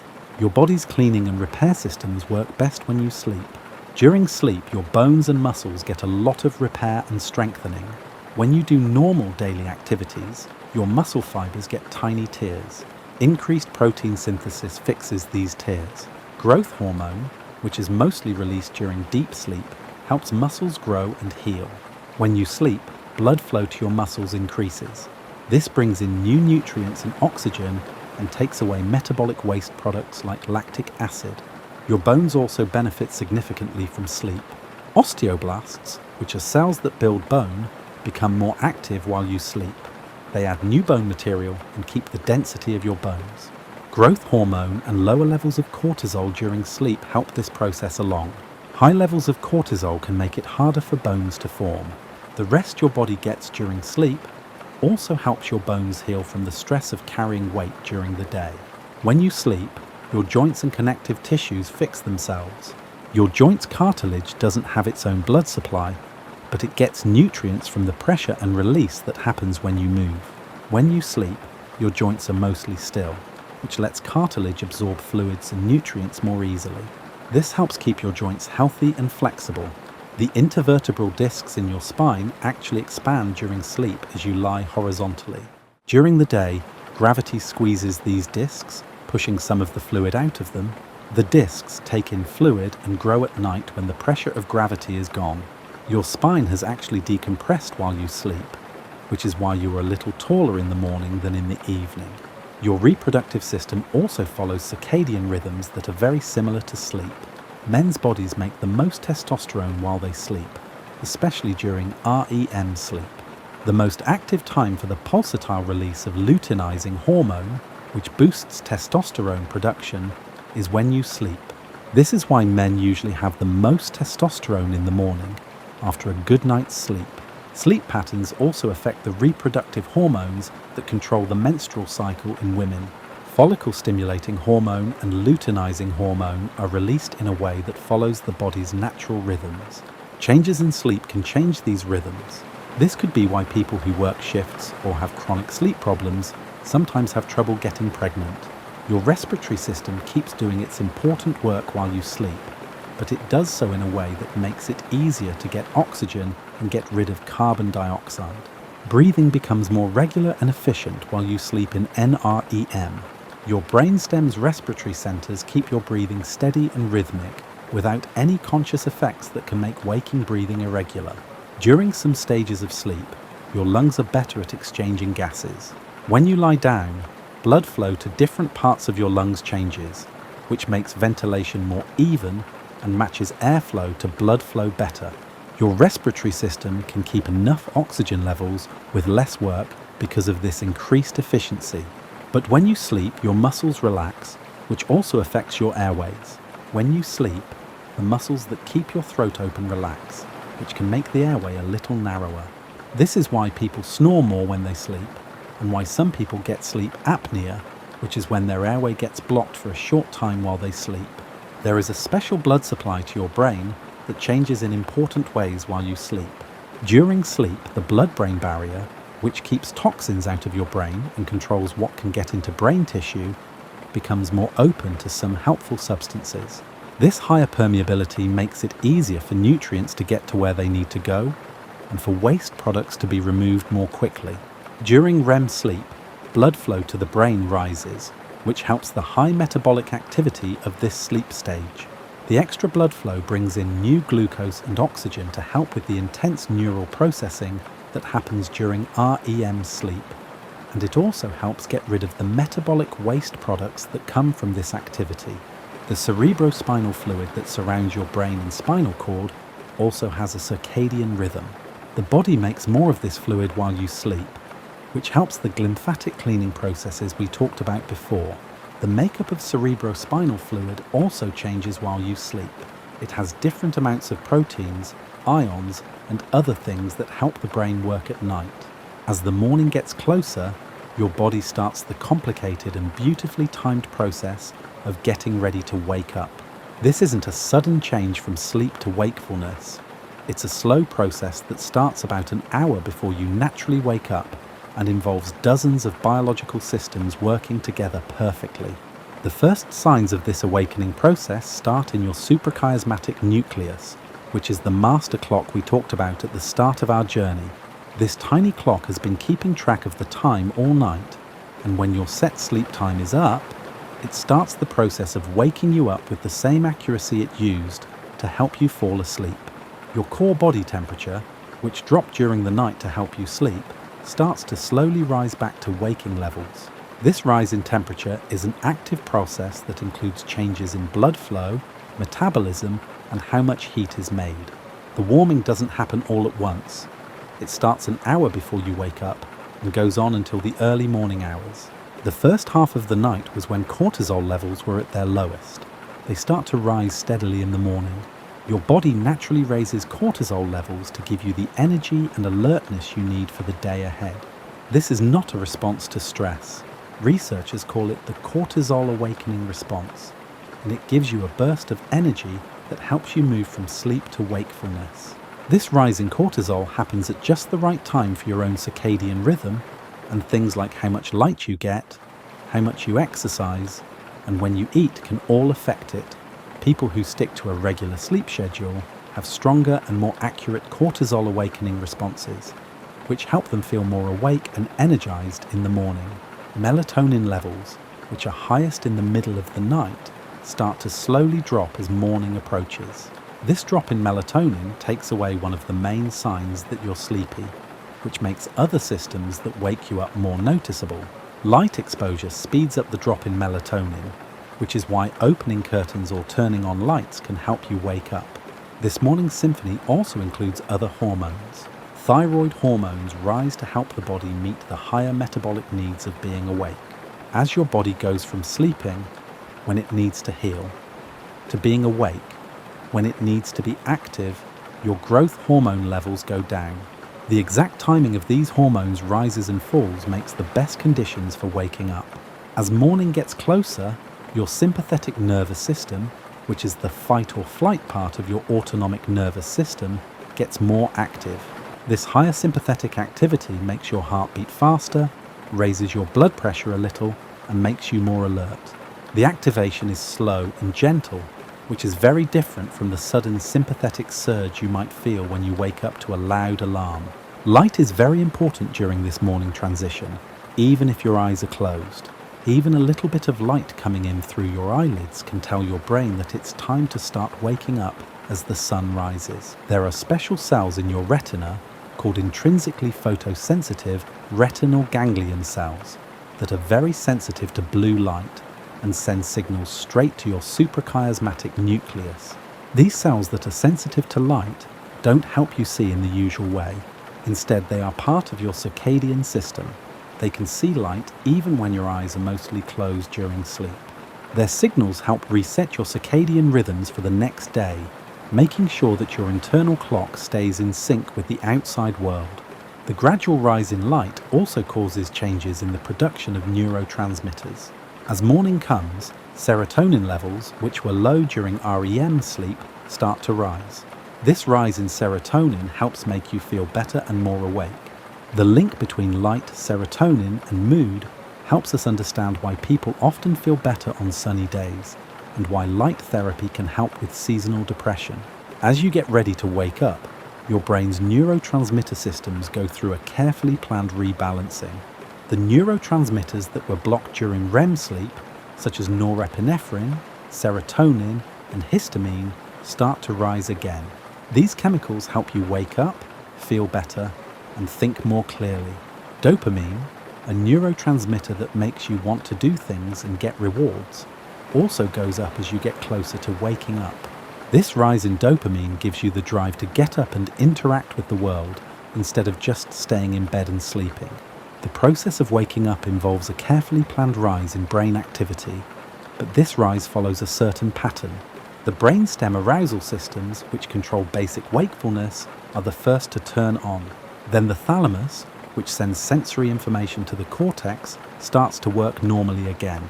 Finally, the cortex itself becomes fully active, bringing back the ability to think, plan, and make decisions at a higher level. Your prefrontal cortex, which had been pretty quiet while you were sleeping, starts to get more active. This gives you back your ability to think logically, plan, and take charge. This reactivation doesn't happen right away. It can take 30 minutes or more for your prefrontal cortex to work at full capacity after you wake up. That's why you might feel groggy or mentally slow right after you wake up. During the awakening process, your motor cortex, which controls voluntary movement, also comes back to life. You are no longer paralyzed, which kept you from acting out your dreams. You now have full control of your muscles. You may notice that your first movements after waking up are slow and deliberate. This is because your motor system is slowly getting back to full function after shutting down for the night. As you wake up, the sensory gating that happened while you were sleeping, blocking out sensory information that wasn't threatening, slowly goes away. Your thalamus goes back to doing its full relay job, which lets sensory information get to your conscious mind. Sounds that would have been blocked out while you were sleeping become clear. Your sensitivity to touch, temperature, and other feelings goes back to normal. Your autonomic nervous system also changes from being asleep to being awake. The heart rate goes from the slow, steady rhythm of sleep to the more variable pattern of wakefulness. Blood pressure goes up from its low levels at night. Breathing becomes easier to control on purpose and in response to the environment. Your stomach and digestive enzymes get ready for the first meal of the day by making more of them. Your liver starts making more glucose to give you energy for the busy day ahead. Your kidneys change how they work to meet the different needs for fluids and electrolytes that come with being awake. It takes a lot of coordination to go from sleep to wakefulness. To make the smooth transition from sleep to wakefulness, dozens of different systems must all change how they work at the same time. You feel awake and refreshed when this process goes smoothly, which means you wake up naturally at the end of a sleep cycle. But if this process is interrupted, like when you wake up in the middle of a deep sleep cycle, you may feel groggy and confused for 30 minutes or more after waking. This shows how complicated and carefully planned the transition from sleep to wakefulness is. The advantages of this nightly restoration cycle go well beyond just feeling rested. New research keeps showing how important sleep is to almost every part of human health and performance. Getting enough sleep helps the brain work properly, keeps emotions in check, strengthens the immune system, keeps the heart healthy, helps the body recover, and keeps the metabolism going. People who consistently get good sleep have better cognitive performance, more stable moods, a stronger immune system, better weight management, and even longer lives than people who don't get enough sleep.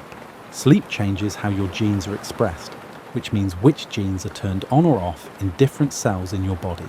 Sleep affects how your cells fix DNA damage that builds up while you're awake. Your body reacts to stress, handles emotions, and makes and keeps relationships differently when you sleep.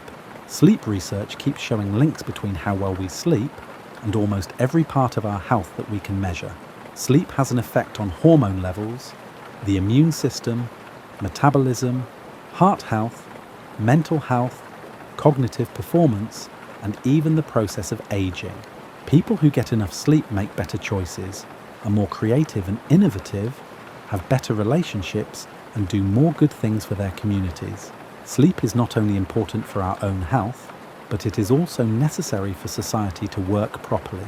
People who get enough sleep are more likely to be kind and helpful, less likely to do risky or antisocial things, and better able to help their families, workplaces, and communities. The quality of our sleep as a group has a direct impact on the quality of our civilization. The study of sleep also gives us interesting information about how humans evolved and where we fit into the natural world. Humans are one of the most unusual animals when it comes to sleeping. We sleep less than most other primates, but a larger percentage of our sleep is REM sleep. We are one of the few mammals that can choose not to sleep, and we've made artificial environments that can mess with our natural sleep patterns. These distinctive characteristics of human sleep may have been pivotal to our evolutionary success. The capacity to prolong wakefulness, experience enhanced REM sleep for learning and memory consolidation, and synchronize sleep patterns socially may have conferred advantages to our ancestors in survival, collaboration, and cultural advancement. But the way we live today often goes against the way we used to sleep.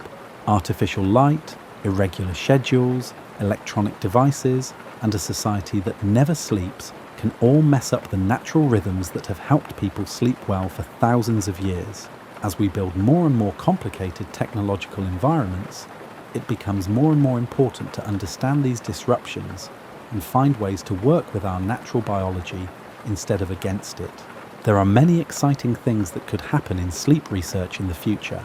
Scientists are coming up with new ways to measure and understand sleep. For example, they are using wearable devices to track sleep stages and brain imaging techniques to show how different sleep processes work in the brain. We're learning how to help people get better sleep by using light and other things in their environment, and we're also learning how to treat sleep disorders more effectively. Studies on the link between sleep and aging are showing that getting enough sleep may be one of the best ways to stay healthy and full of energy throughout your life. Researchers have found that good sleep habits are one of the things that all centenarians, people who live to be 100 or older, have in common. As we get closer to the end of our journey through the world of sleep, it's worth noting how amazing it is that this whole complicated process happens on its own every night of your life. You don't have to think about lowering your body temperature, making more growth hormone, turning on your glymphatic system, or putting your memories together. Your body knows how to do all of this and more because of programs that have been written into your DNA over millions of years of evolution. Even though sleep is automatic, it is also very sensitive to what you do and where you are. There are many things that can affect the quality of your sleep. For example, what you eat and when you eat it, how much you exercise and when you exercise, how you deal with stress during the day, how you set up your evening routine, the temperature and lighting in your bedroom, the comfort of your mattress and pillows, and even the thoughts you choose to think as you get ready for bed. One of the best things you can do for your health and well-being is to make sure you have a cool, dark, quiet place to sleep, a regular bedtime routine, limited screen time before bed, comfortable bedding, and a mindset of relaxation and gratitude. These aren't just lifestyle choices, they're ways to work with your body to make one of its most important processes work better. Getting ready for bed at night can be a source of pleasure and mindfulness in and of itself. Taking time to relax, think about what happened during the day, be thankful for the simple miracle of being aware, and get your body and mind ready for the amazing journey of healing that is about to begin can turn bedtime from a necessary break in your daily life into a cherished time of renewal. As you get ready to go to sleep tonight, you can enjoy the amazing biological symphony that is about to start. Your master clock is already controlling the release of melatonin, the gradual cooling of your core temperature, and the slowing down of your heart rate. Your brain is getting ready to go through the stages of NREM sleep, which are very restorative and cleansing, and then REM sleep, which is when you have creative thoughts. Your immune system is getting ready to protect and renew itself while you sleep. Your muscles are getting ready to let go of the stress of the day and fix themselves at night. Your skin is getting ready to make more collagen and new cells. Your liver is getting ready to do its job of detoxifying and keeping your metabolism in check. Every part of your body works together to make this change from being awake to sleeping at night. During the day, your brain is in charge of your conscious experience. At night, it becomes a master restorer, integrator, and healer. Your body will go from being active and responsive to being in a state of deep repair and renewal. When you close your eyes and start to fall asleep, remember that you're not just losing consciousness. You're entering one of the most active, important, and interesting states your body and brain will ever be in. You're joining the billions of other people around the world who are letting their bodies do this old ritual of healing right now. You're taking part in a process that links you to all people who have ever lived, to our evolutionary ancestors, and to the basic rhythms of life on Earth. The circadian patterns that control your sleep are the same ones that have controlled life for billions of years. They connect you to the rotation of our planet and the cycle of day and night that has shaped all life on Earth. Sleep well, knowing that your body is working perfectly while you sleep to restore, fix, and get you ready for tomorrow's adventures. When you wake up in the morning, you'll not only be well rested, but you'll also be completely refreshed. Your brain will be cleaner, your immune system will be stronger, your memories will be integrated, your tissues will be repaired, and your body will be ready for anything that comes your way. Sleep is more than just something you need to do. It's part of the natural rhythm of life, and a nightly reminder of how connected we are to the world and to each other. As you fall asleep tonight, you're taking part in one of the most common human experiences. You are connected to everyone else who has ever closed their eyes and trusted their body's ancient wisdom to keep them safe while they slept. Thank you for spending this quiet hour of discovery with me. Sweet dreams. Until we see each other again in the evening, I hope you have a deep, restful sleep filled with the gentle wisdom of your body's ancient knowledge. When you wake up tomorrow, I hope you feel truly refreshed and have a deeper appreciation for the amazing gift of sleep and the incredible beauty and complexity of the human body at rest.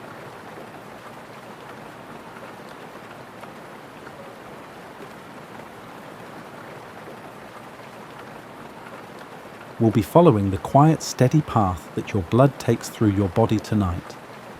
You have been living this story since before you were born, and it will continue until the day you die. As you read this, about 5 litres of blood are moving through 60,000 miles of blood vessels inside you. That's enough tubing to go around the Earth more than twice, all coiled and folded up in your body. When you think about it, it's pretty amazing that you have a transportation network inside you that's more complicated than any highway system ever built. People often call the circulatory system the body's highway, but I like to think of it as something more natural and alive. Picture the root system of an old oak tree, which spreads out and divides, reaching into every corner of the rich soil. Your blood vessels branch out from big highways to tiny country lanes, making sure that every cell in your body gets the nutrients it needs and the waste it needs to be removed. Your circulatory system, on the other hand, is full of life and is powered by the best pump ever made, your heart. Your heart is about the size of your closed fist and is between your lungs. It weighs about 11 ounces, which is about the same as a can of soda, but it can do work that would wear out any machine. Your heart beats about 100,000 times a day. It pumps about 5 litres of blood through your body every minute. Your heart will have beaten more than 2.5 billion times by the time you turn 70.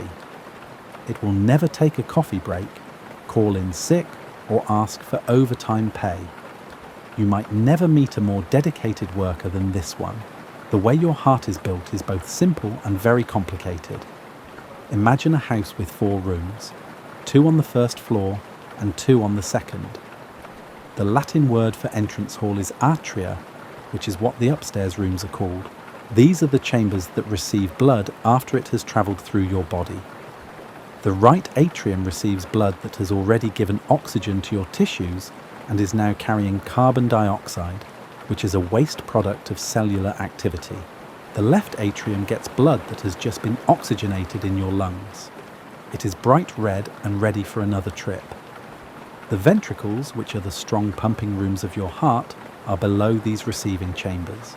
The right ventricle sends blood that is tired and full of carbon dioxide on a short trip to your lungs to get fresh air. The left ventricle, which is strong and muscular, sends the newly oxygenated blood on its way through your whole body. This chamber works harder than any other part of your heart. It makes pressures that would make a garden hose jealous.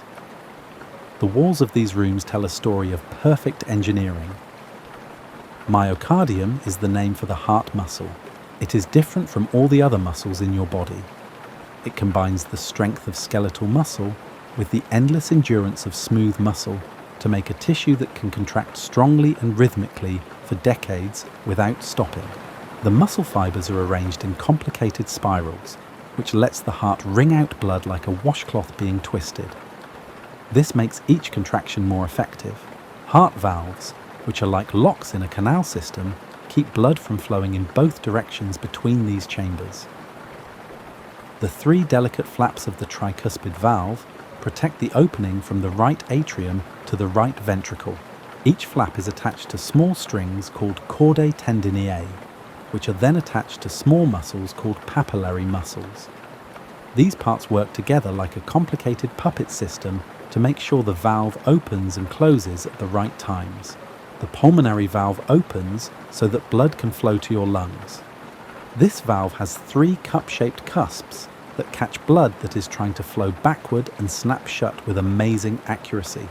The bicuspid or mitral valve, which has two graceful cusps, controls the flow of blood from the left atrium to the left ventricle on the left side. This valve is the strongest because it has to handle the highest pressures in your heart. And finally, the aortic valve, which is the entrance to the main highway in your body, opens and closes with each heartbeat to send blood on its way through the aorta. These valves are amazing pieces of biological engineering. They are made of thin, flexible tissue that reacts to changes in pressure with the same accuracy as a Swiss watch. The tissue is very strong.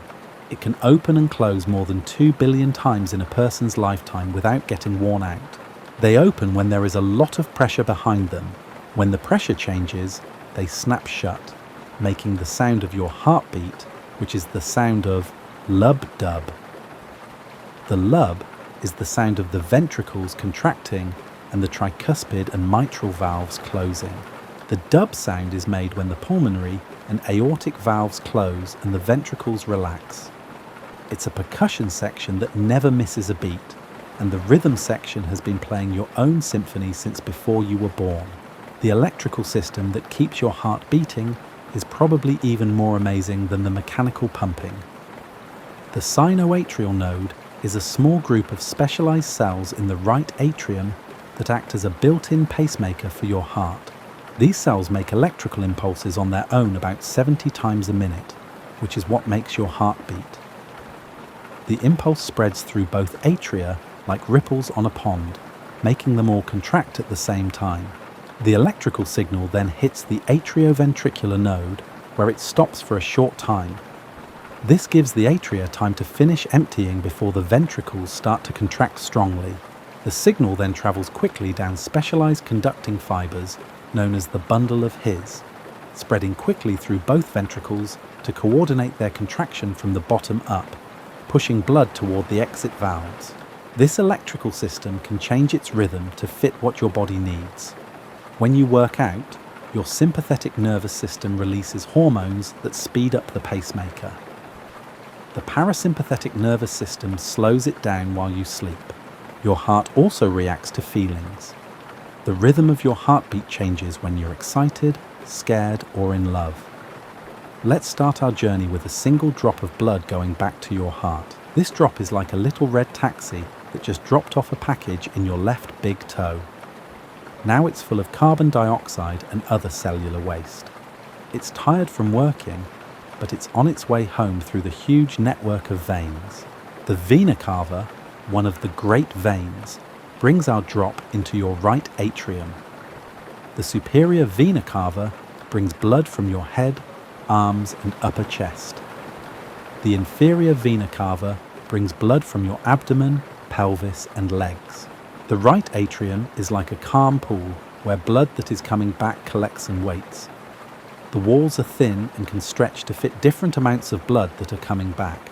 As this chamber fills, the pressure slowly rises until it is higher than the pressure in the right ventricle below. When the tricuspid valve opens, our drop flows into the right ventricle like water through an open gate. The right ventricle is getting ready to do something. Its muscles start to tighten, building up pressure like a bellows getting ready to fan a fire. The tricuspid valve snaps shut behind our drop, so we can't go back now. The pressure keeps rising until it breaks through the pulmonary valve's resistance, which opens up quickly. Our drop is sent into the pulmonary artery, where it starts its short but important trip to the lungs. This trip to the lungs is called pulmonary circulation. and it's not as big of a deal as what's coming next. The pulmonary artery quickly splits into two branches, one for each lung. These branches keep splitting, just like your bronchial tubes do, until they are so small that our red blood cell drop has to squeeze through in a single file. The way the branches are arranged is based on math that maximizes flow and minimizes resistance. Each division makes vessels that are smaller on their own but have a larger total cross-sectional area than the parent vessel. This means that blood moves more slowly from larger to smaller vessels, which gives the important exchanges that happen in the capillaries more time to happen. Magic happens in the lungs. There are about 300 million tiny air sacs in your lungs. These are called alveoli. If you could spread out all of these sacs, they would cover an area about the size of a tennis court. All of them would fit in the space of your chest. A network of very fine capillaries surrounds each alveolus. This makes an interface between air and blood that is only about half a micrometer thick, which is thinner than the finest tissue paper.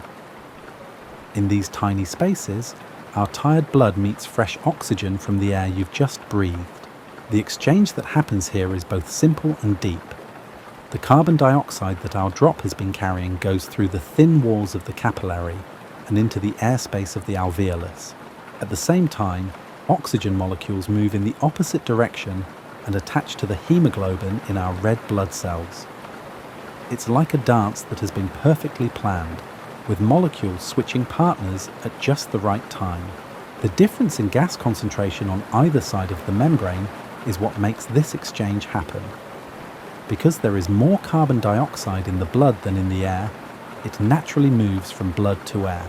The air has more oxygen than the blood, so oxygen moves from the air to the blood. This simple idea, called diffusion, is what makes one of the most important things happen in your body. It's amazing how hemoglobin works. Each molecule has 4 leaves that look like a 4-leaf clover. An iron atom is in the middle of each leaf. This iron is what makes blood red and what makes it so good at holding on to oxygen. When oxygen binds to hemoglobin, the whole molecule changes shape a little bit, going from a dull purple red to a bright cherry red. This shape change also changes how hemoglobin works, making it easier for more oxygen molecules to bind. This is known as cooperative binding, and it makes loading oxygen in the lungs more efficient. Hemoglobin does more than just carry oxygen though. It also helps move carbon dioxide, but in a more complicated way. Some carbon dioxide attaches directly to hemoglobin, but most of it changes into bicarbonate ions in the red blood cell and is then carried in the plasma. Hemoglobin also helps keep the pH of your blood stable by acting as a buffer that stops dangerous changes in acidity. The drop of blood has changed from venous blood to arterial blood. It is now fresh and full of oxygen. The blood that has just gotten oxygen flows from the capillaries into small vessels called venules and then into bigger pulmonary veins. These veins are strange because they carry oxygenated blood instead of deoxygenated blood. They take our refreshed drop back to the heart, specifically to the left atrium. This is the start of the second part of our trip. The left atrium gets blood like a reservoir, gets water from a mountain spring. The walls of this room are a little thicker than those of the right atrium because it has to deal with the slightly higher pressures of the systemic circulation. As it fills, the pressure rises until the mitral valve opens, letting our drop flow into the left ventricle. The walls of this chamber are 3 times thicker than those of the right ventricle, making it the heart's bodybuilder. It needs to be strong because it's about to send our drop on a trip that will take it to the tips of your fingers and toes. During systole, the left ventricle contracts with a lot of force, creating pressures that can reach 120 millimeters of mercury or more. To give you an idea of how much pressure this is, it is enough to squeeze a column of mercury that is 120 millimeters high, or about 4.5 inches. The mitral valve slams shut, and when the pressure is strong enough to push through the aortic valve's resistance, our drop is sent into the aorta with a lot of force. You can feel this pressure wave moving through your arteries with each heartbeat if you've ever felt your pulse. The aorta is the main road in your body. The widest part is about 1 inch across, which is about the size of a garden hose, and it's made to handle high pressure. There are 3 different layers in its walls. The intima, which is a smooth inner lining that cuts down on friction. The media, which is a thick middle layer of smooth muscle and elastic fibers. And the adventitia, which is a tough outer layer that holds everything together. The elastic fibers in the wall of the aorta are very important for how your circulatory system works. With each heartbeat, they stretch out and store energy, like a rubber band being pulled. These elastic fibers pull back between heartbeats when the heart is relaxing and filling up again. This pushes blood forward and keeps pressure up throughout the system. This elastic recoil is what keeps blood flowing smoothly, even when your heart is resting between beats. This is called the Windkessel effect, which is named after the air chambers that kept water flowing smoothly in old fire engines. There are many places our drop can go from the aorta. The coronary arteries are the first branches of the aorta. They curve back to bring blood to the heart muscle. It's kind of beautiful that the heart feeds itself first, even though it works so hard to pump blood to all the other organs. The heart muscle needs a lot of oxygen. It takes more oxygen from blood than any other tissue in your body. Our drop might take the next exit and go up through the carotid arteries to your brain. Even though your brain only makes up about 2% of your body weight, it needs about 20% of your heart's output. It needs a lot of glucose and oxygen all the time. Your brain works at full speed all the time, unlike other organs that can store energy or slow down their metabolism for a short time.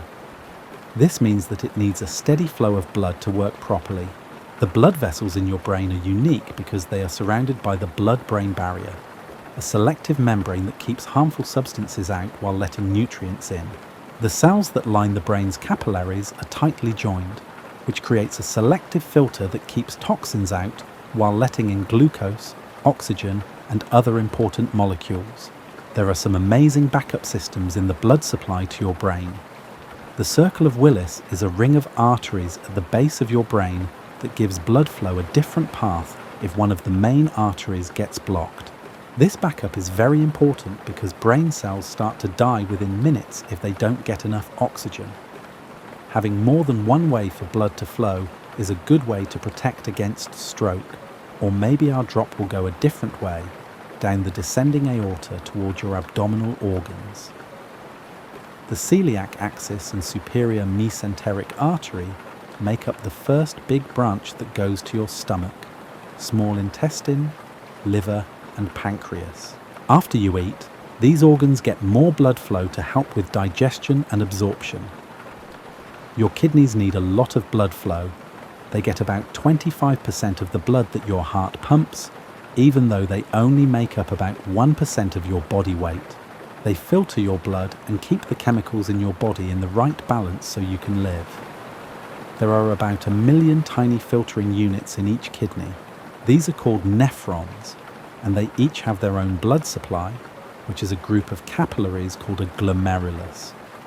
The kidneys do more than just filter waste. They also control blood pressure, make hormones that help make red blood cells, and keep the right amount of water and electrolytes in your body.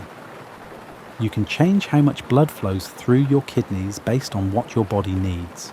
Hormones cause the blood vessels in the kidneys to narrow a little when you're dehydrated. This slows down filtration and keeps water in the body. Let's say our drop goes to your liver, which gets blood from 2 places. Most organs get oxygen-rich blood from arteries and send oxygen-poor blood back through veins. Your liver is different though. Like other organs, it gets oxygen-rich blood through the hepatic artery, but it also gets blood full of nutrients from your digestive organs through the portal vein. This means that the nutrients from your last meal go straight to your liver, where they are processed and packaged for delivery to the rest of your body. The liver has 2 blood supplies because it serves 2 purposes. It is a metabolic factory and a detoxification center. The hepatic artery brings oxygen to the liver, which needs it for its energy-intensive processes. The portal vein brings the liver the raw materials it needs to do its job, such as nutrients, toxins, and other absorbed substances. The liver is an incredibly complicated chemical factory. It does more than 500 different things, like making proteins that help your blood clot and breaking down toxins that could hurt you.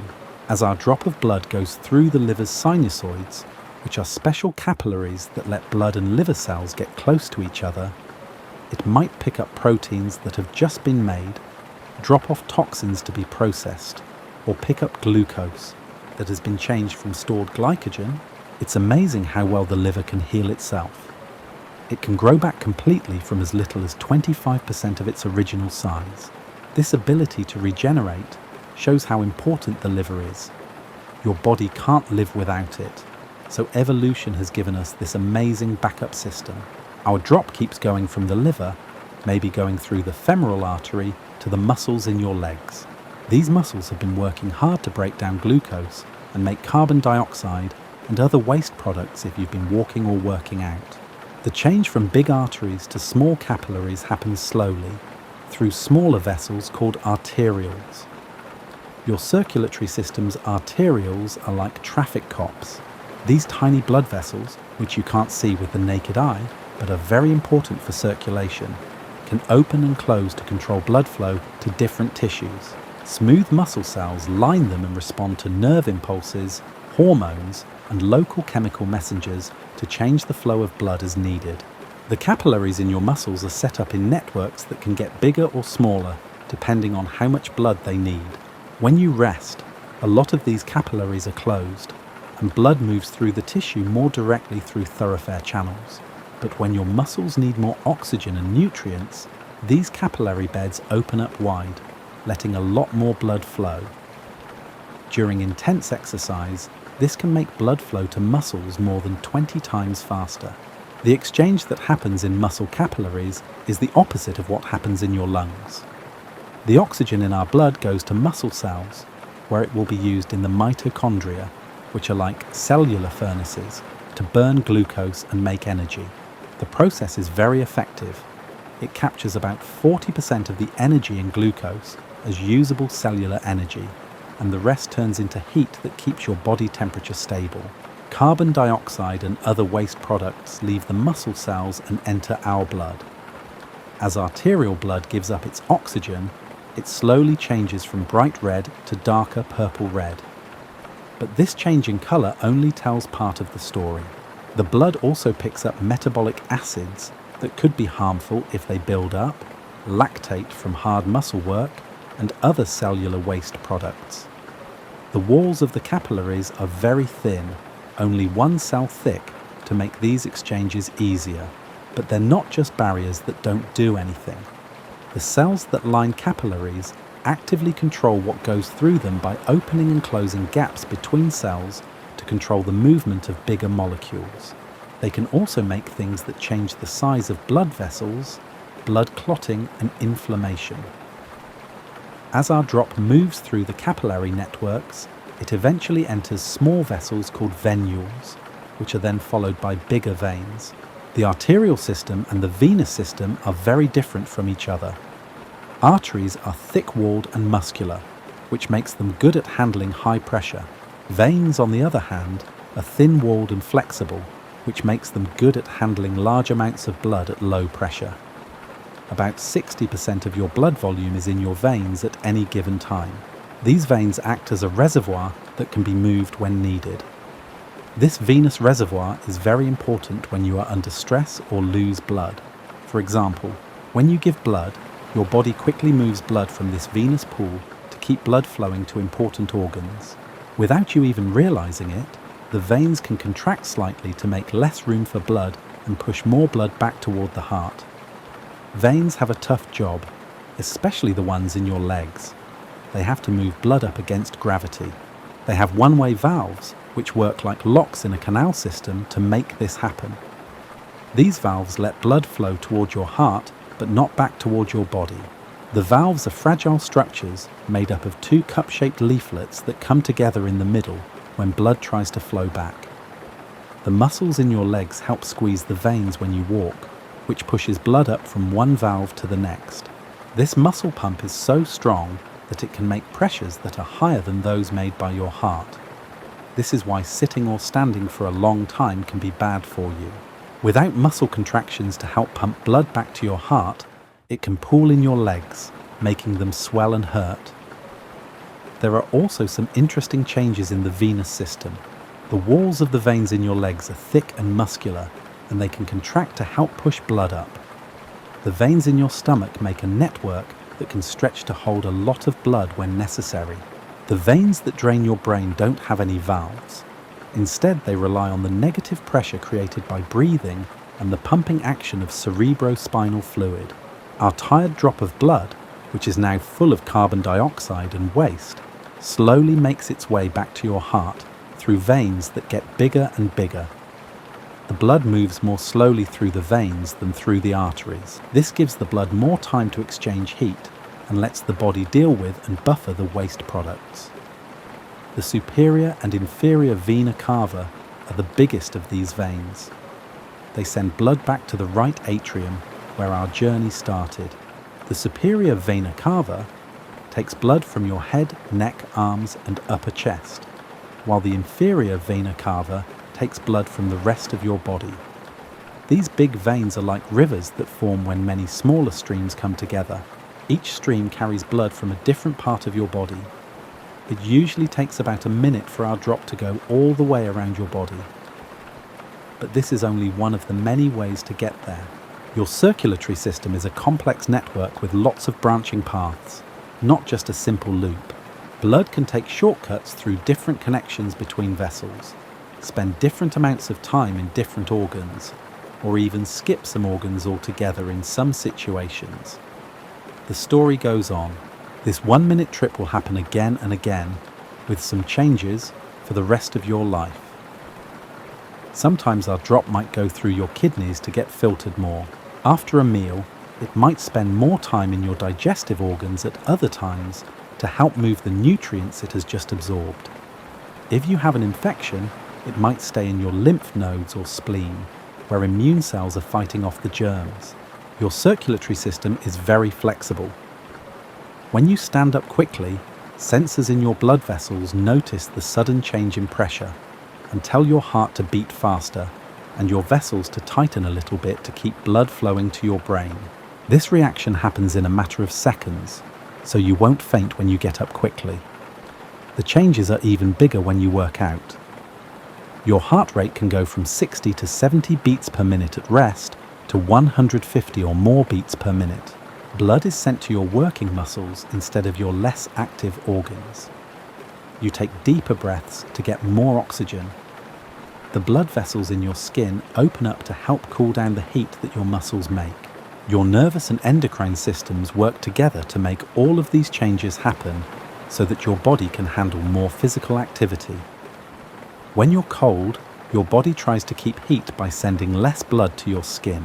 This is why your hands and feet get cold first. When you're hot, the opposite happens. Blood flow to your skin increases, and you might see that your face and hands are getting red. Your body temperature stays pretty much the same, even when the weather is really bad.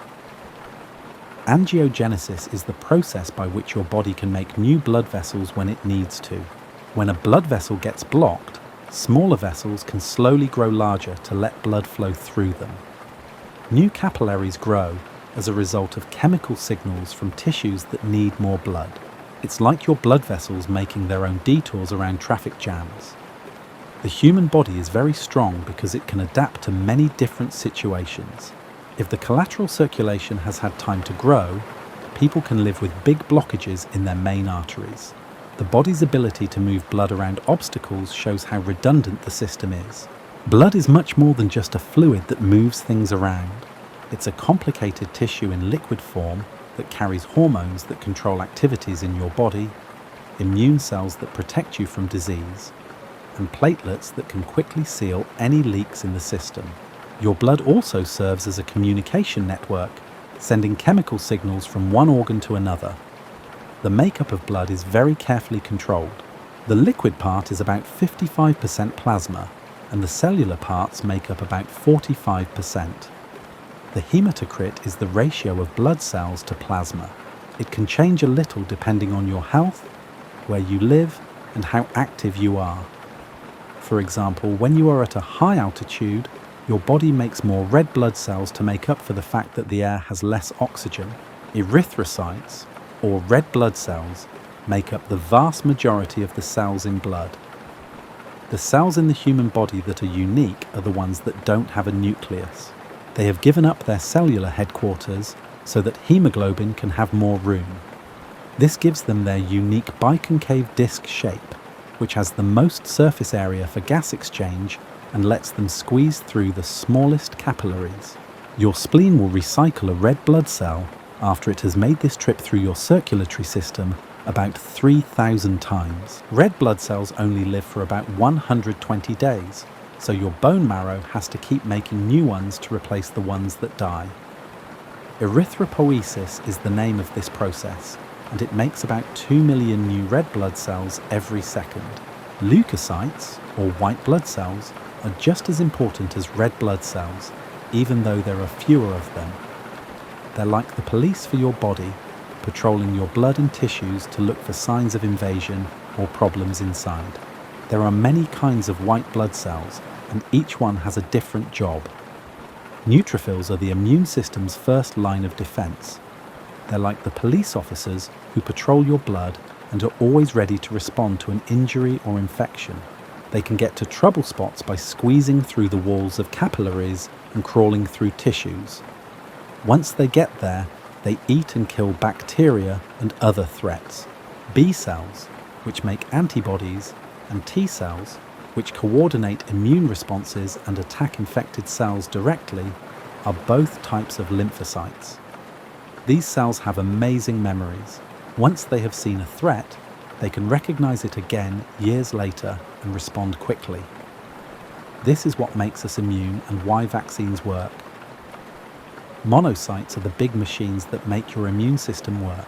They can change into macrophages, which are big cells that can eat and digest cellular waste, dead cells, and different types of pathogens. They're especially important for cleaning up after injuries and infections. Eosinophils and basophils are types of white blood cells that help fight off allergies and parasitic infections. Basophils release histamine and other chemicals that cause allergic reactions, while eosinophils are especially good at fighting parasitic worms. Platelets, also called thrombocytes, are the cells that fix things in your circulatory system when they break down. These tiny pieces of cells usually move through your blood without any problems, but when they hit damaged blood vessel walls, they spring into action. They stick to the wound and to each other, making a plug that stops the bleeding. Platelets do more than just fill in holes, though. They also let out chemicals that start a chain reaction that makes fibrin, which are protein fibers that weave together to make a clot. There are more than a dozen different proteins that work together in this process, which is called coagulation. It's so complicated that messing up any step can cause bleeding problems or, on the other hand, too much clotting. Plasma is the liquid part of your blood. It is 90% water, but the other 10% is made up of hundreds of different dissolved substances. Proteins keep blood at the right thickness and osmotic pressure, which stops fluids from leaking out of blood vessels and into tissues. Albumin is the most common of these proteins. It acts like tiny sponges that hold water in the blood. Your cells get their energy from glucose. Hormones, especially insulin and glucagon, carefully control how much glucose is in your blood. After you eat, your blood sugar levels go up because your body absorbs nutrients from your digestive tract. Insulin tells cells to take in glucose, and the liver turns extra glucose into glycogen so it can be stored. Glucagon tells the liver to break down stored glycogen and release glucose back into the bloodstream when blood sugar levels start to drop between meals. This delicate balance makes sure that your cells always have fuel even when you aren't eating. Hormones travel through your blood to get to the organs they need to work on. These chemical messengers control everything that happens in your body, from the quick reactions of adrenaline to the slow, long-term effects of growth hormone. Hormones are usually only present in small amounts in blood, but they can have big effects. Like security guards, antibodies patrol your bloodstream looking for certain threats that they have been trained to spot. These Y-shaped proteins can stick to bacteria, viruses, and other foreign things, marking them for death by other parts of your immune system. Waste products from cellular metabolism also move through your blood to organs that can get rid of them. You breathe out carbon dioxide through your lungs. Your kidneys get rid of urea and other nitrogen-containing wastes by making urine. The liver breaks down or gets rid of a lot of toxins. Another important job of your circulatory system is to keep your body temperature stable. Your blood takes in heat from your liver and muscles and spreads it throughout your body. Your core body temperature stays pretty stable, only changing a little bit even when the temperature and activity levels around you change a lot. When it's too hot, the blood vessels in your skin open up, letting more warm blood flow to the surface where it can cool off. You might also start to sweat, and as the sweat dries, it takes more heat with it. When you're cold, the blood vessels in your skin tighten, keeping warm blood in your core where it's needed most. You might also start to shake, which makes heat by making your muscles contract. The hypothalamus, a part of your brain, controls this temperature regulation automatically. This area works like a thermostat, keeping an eye on your body temperature all the time and making changes to keep it in the narrow range that is best for your body to work. Your circulatory system is also important for keeping the chemicals in your body fluids in balance. The pH of blood must stay within a very small range. Even small changes can be deadly. Your blood has buffer systems that keep acids and bases from changing the pH in a dangerous way. The bicarbonate buffer system is very important. When you exercise, your cells make acid. Bicarbonate ions in your blood neutralize the acid. When your blood gets too basic, carbonic acid gives off hydrogen ions to bring things back into balance. This system works with your lungs and kidneys to keep the pH level where it should be. Your circulatory system moves ions, which are electrically charged particles, from places where there are too many to places where there are not enough. Potassium and sodium are very important for how muscles and nerves work. Calcium is important for blood clotting and keeping bones healthy. Iron is necessary for the transport of oxygen. For good health, these minerals need to be in the right amounts. The health of your circulatory system has an effect on every part of your health. When blood flow is good, you feel good, your mind is clear, and your body works well. If your circulation isn't working right, you might feel tired, have trouble concentrating, or notice that wounds take a long time to heal. One important sign of a healthy circulatory system is blood pressure. The systolic pressure, which is the higher number, shows how much pressure there is when your heart beats. The lower number, or diastolic pressure, shows the pressure when your heart is at rest. Both numbers are important, and things you do in your daily life can affect both of them. Hypertension, or high blood pressure, makes your heart work harder and can hurt the walls of blood vessels over time. Low blood pressure can cause organs, especially the brain, to not get enough blood flow. The best blood pressure for each person is different, but most experts agree that lower is usually better, as long as it is not too low. Your circulatory system gets a lot of benefits from exercise. Working out regularly makes your heart muscle stronger and more effective. A healthy heart can pump more blood with each beat, so it can beat slower while still meeting your body's needs. This is why athletes' resting heart rates are often in the 50s or even 40s. Your blood vessels also get healthier when you work out. Exercise makes your body make more nitric oxide, which helps blood vessels relax and get bigger. It can also help your muscles grow new capillaries, which makes it easier for oxygen to get to them and waste to leave them. What kind of exercise you do is important. Aerobic exercise, which includes activities that make your heart beat faster for long periods of time, is the best for your heart health. This includes swimming, jogging, walking, biking, and dancing. Resistance training, like lifting weights, is good for your heart in different ways. even a little bit of exercise can be very good for you. Walking quickly for 30 minutes most days of the week can lower your risk of heart disease, stroke, and a lot of other health problems. The most important thing is to be consistent. Moderate exercise on a regular basis is better than intense exercise every now and then. The foods you eat also have a direct effect on your circulatory system. Your blood carries the nutrients from the food you eat to every cell in your body. It also carries the effects of bad food choices. Foods high in saturated and trans fats can make fatty deposits build up in your arteries. On the other hand, foods high in antioxidants can help keep your blood vessels safe from damage. Fish, walnuts, and flax seeds are all good sources of omega-3 fatty acids, which have anti-inflammatory effects that are good for your circulatory system. They can help lower blood pressure, make blood vessel walls work better, and stop blood from clotting. These healthy fats are absorbed by the cell membranes in your body, which makes them more flexible and useful. Fruits and vegetables have antioxidants that protect your blood vessels from damage caused by free radicals. Your body makes these unstable molecules on its own, but they can hurt you if they aren't neutralized.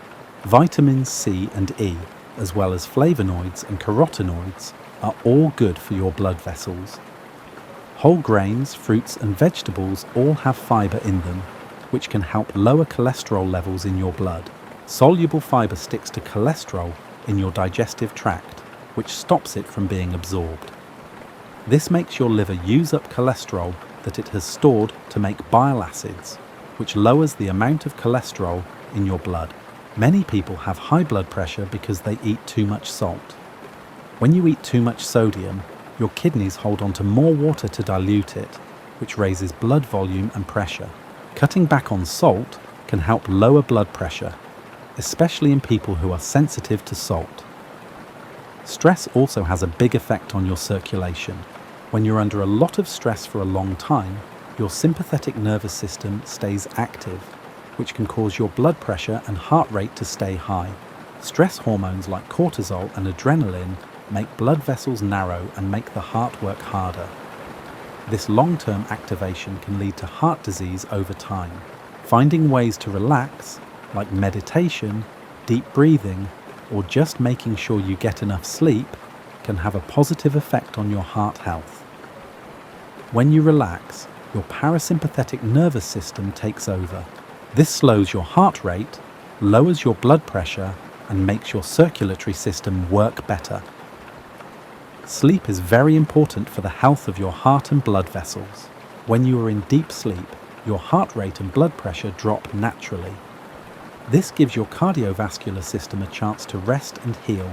Growth hormone, which is mostly released while you sleep, helps keep blood vessel walls strong and repair them. People who don't get enough sleep on a regular basis are more likely to have heart disease, strokes, and high blood pressure. As we get older, our circulatory system has to deal with new problems. As time goes on, blood vessels naturally lose some of their elasticity. This is called arteriosclerosis. The walls of arteries get thicker and stiffer, which makes it harder for them to expand and contract with each heartbeat. This makes the heart work harder, which can raise blood pressure. As we get older, the heart muscle itself may change, sometimes getting a little thicker and less effective. The maximum heart rate goes down as you get older, but this doesn't always make it harder to do everyday things. The heart's electrical system can become irregular, but most of these changes are not dangerous. But a lot of the changes we think of as signs of aging are really caused by how we live, not by getting older. People who stay active, eat well, and handle stress well often have very healthy hearts and blood vessels even when they are older. Successful aging means keeping your heart healthy by making smart choices about how you live. Modern medicine has come up with some amazing ways to treat problems with the circulatory system. Surgeons can put in new heart valves made of strong materials or biological tissue from other species to replace ones that are broken. They can use blood vessels from other parts of the patient's body to get around blocked arteries. This makes new paths for blood to flow around damaged areas. Surgeons can even move entire hearts in the most serious cases. In 1967, the first human heart transplant was done. At first, the results were not good, but better surgical methods and anti-rejection drugs have made heart transplantation a good option for people with end-stage heart failure. Drugs can help keep blood pressure in check, stop blood clots from forming, and help the heart work better. ACE inhibitors and ARBs help blood vessels relax, which makes the heart work less. Beta blockers lower blood pressure and slow the heart rate. Statins can lower cholesterol levels and may also help blood vessels by reducing inflammation. Antiplatelet drugs, such as aspirin, can help stop blood clots that could lead to strokes or heart attacks. But the choices you make every day may be the best medicine for your circulatory system. The foods you eat, how much you move, how you deal with stress, and how well you sleep all have a big effect on your heart health. You have complete control over these choices, and you can see their effects fairly quickly. The arteries and veins are the main highways of your circulation, but that's not the end of the story. The lymphatic system is a whole other circulation system that works closely with your blood circulation. Blood flows in a closed loop, but lymphatic fluid only flows in one direction, from your tissues back to your bloodstream. The lymphatic system starts with tiny blind-ended vessels in your tissues that pick up extra fluid that has leaked out of blood capillaries. Lymph is a type of fluid that is like blood plasma, but has fewer proteins in it. The lymphatic vessels slowly come together to form bigger collectors, which then empty into big veins near your heart. Lymphatic vessels don't have a central pump like blood vessels do. Instead, they move lymph along by using the contraction of nearby muscles, the pulsation of nearby arteries, and one-way valves. The walls of the vessels have smooth muscle in them that contracts in a rhythm, which helps move lymph forward. Lymph nodes are small, bean-shaped organs that are spread out through your lymphatic system. They act like security checkpoints where immune cells check the fluid for signs of infection or other problems. When you have an infection, these nodes often get bigger because immune cells are multiplying to fight the germs. Your body's early warning system works with your circulatory system to keep you healthy. The lymphatic system is also very important for taking in fat. Lacteals are special lymphatic vessels in your small intestine that take in fats and fat-soluble vitamins from food. These fats are too big to go straight into blood capillaries, so they go through the lymphatic system first, and then into the bloodstream near your heart. The spleen, which is often called the body's largest lymph node, filters blood in the same way that lymph nodes filter lymph. It gets rid of damaged and old red blood cells, recycles their iron, and helps fight infections. It can also be used as a blood bank in case of an emergency. Your circulatory system and the other organ systems in your body work together in a close and complicated way. Your heart rate and blood pressure are controlled by your nervous system, which changes its response to your body's needs. Specialized receptors in your heart and blood vessels constantly check the pressure and send signals to your brain, which changes the size of your heart and blood vessels as needed. Your endocrine system sends hormonal messages through your blood. Hormones made in your brain, thyroid, adrenal glands, and other organs travel through your blood to get to the tissues they need to work on. The hormones that come from the thyroid control your metabolism, which affects how fast your heart beats and how much oxygen your tissues use. Your circulatory system and your respiratory system work together to move gases around. Your blood's levels of carbon dioxide and oxygen automatically change the speed and depth of your breathing. When you work out and make more carbon dioxide, your body automatically breathes faster and deeper to get rid of the extra and take in more oxygen. Circulation is important for your digestive system because it moves nutrients that have been absorbed around your body. After you eat, your digestive organs get more blood flow to help them digest and absorb food. The hepatic portal system makes sure that nutrients that your intestines absorb go through your liver first, where they can be processed and stored as needed. Your circulatory and urinary systems work together to keep the right amount of fluids in your body and get rid of waste. Your kidneys are always checking the makeup of your blood and changing how they filter and reabsorb it to keep the right levels of different substances. The kidneys also make hormones that help control blood pressure and the production of red blood cells. Your skin even helps your circulatory system keep your body at the right temperature. Depending on what your body needs, blood flow to your skin can change a lot. When it's hot outside or when you work out, blood flow to the skin can go up by more than 10 times to help cool it down. When it's cold, blood flow to the skin slows down to keep heat in the important organs. It's almost poetic that the same blood that brings oxygen to your brain cells while you think about these words also brought the nutrients that made those brain cells in the first place. The iron in your hemoglobin may have been forged in the heart of a star billions of years ago.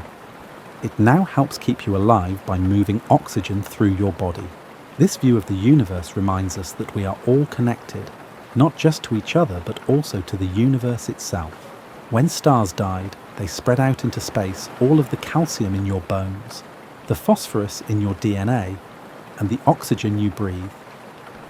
You are literally made of star stuff, and your blood vessels are the way this cosmic material moves through you.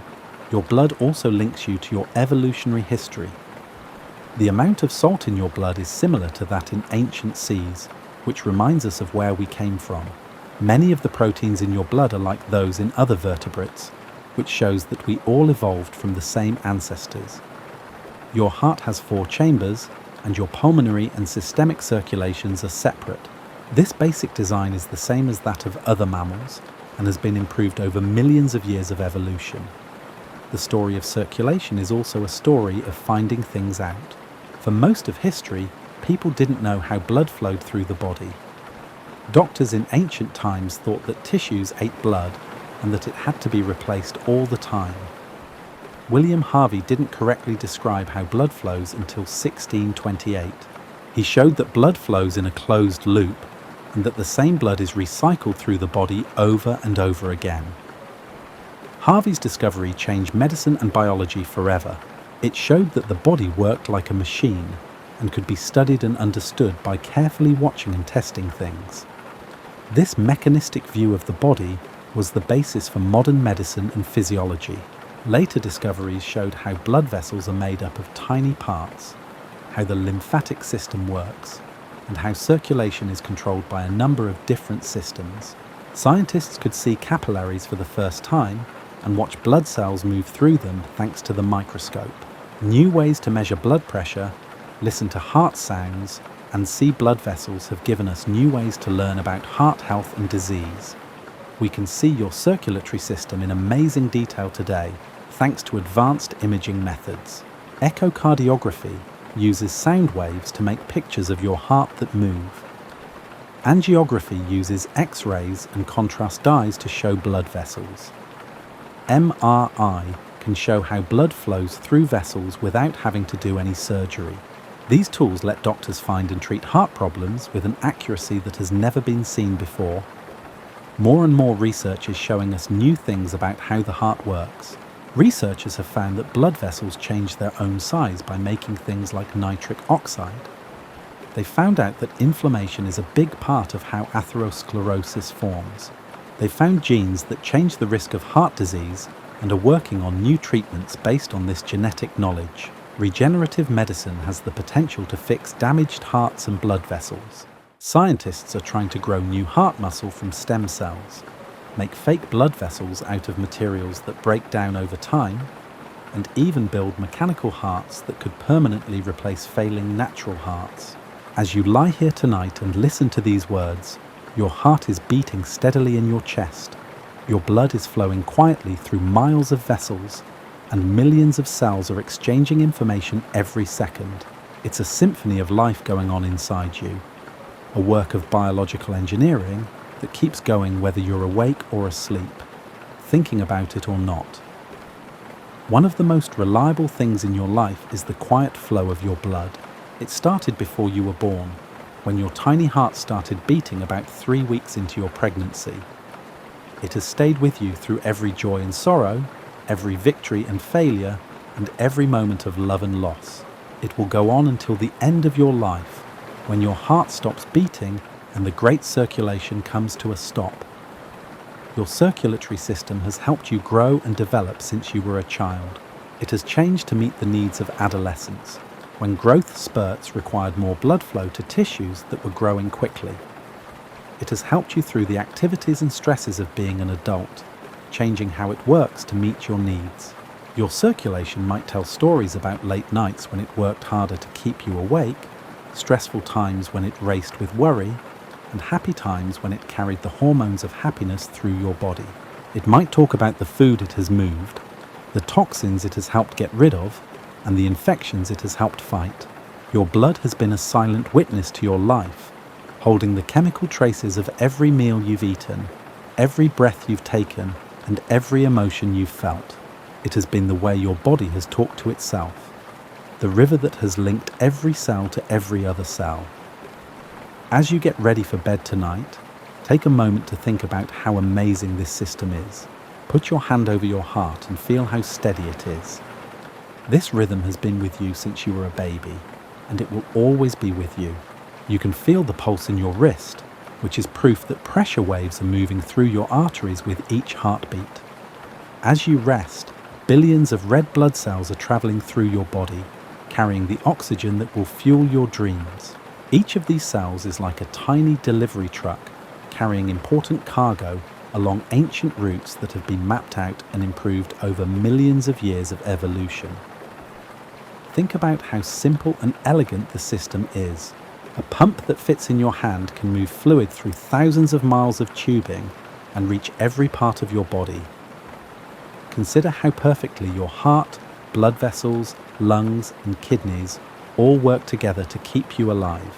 Your circulatory system doesn't ask anything of your mind, but it gives everything. It works while you sleep, work, laugh, cry, and love. It is the quiet protector of your life, the loyal servant who never complains, never hits you, and never asks for credit for all the work it does.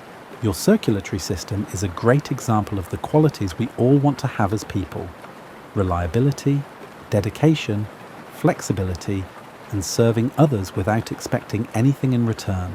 It keeps working without praise or recognition, not for external rewards, but because it has to keep living. Your circulatory system is getting ready for the changes that come with sleep as you start to drift off. Your heart rate will slow down when your parasympathetic nervous system takes over. As your blood vessels relax, your blood pressure will go down. As your digestive organs and liver work to process the day's events, blood flow will change. Less blood will go to your muscles, and more will go to your digestive organs and liver. Your circulatory system will help with important repair and restoration processes while you sleep. When you sleep deeply, your body releases growth hormone. This hormone travels through your blood to tissues all over your body, helping them heal and grow. Your liver will work all night to get rid of toxins and metabolic waste. Your kidneys will keep filtering your blood to keep the chemicals in it in balance. During sleep, your immune system is also busy. White blood cells patrol your circulation more actively than when you are awake.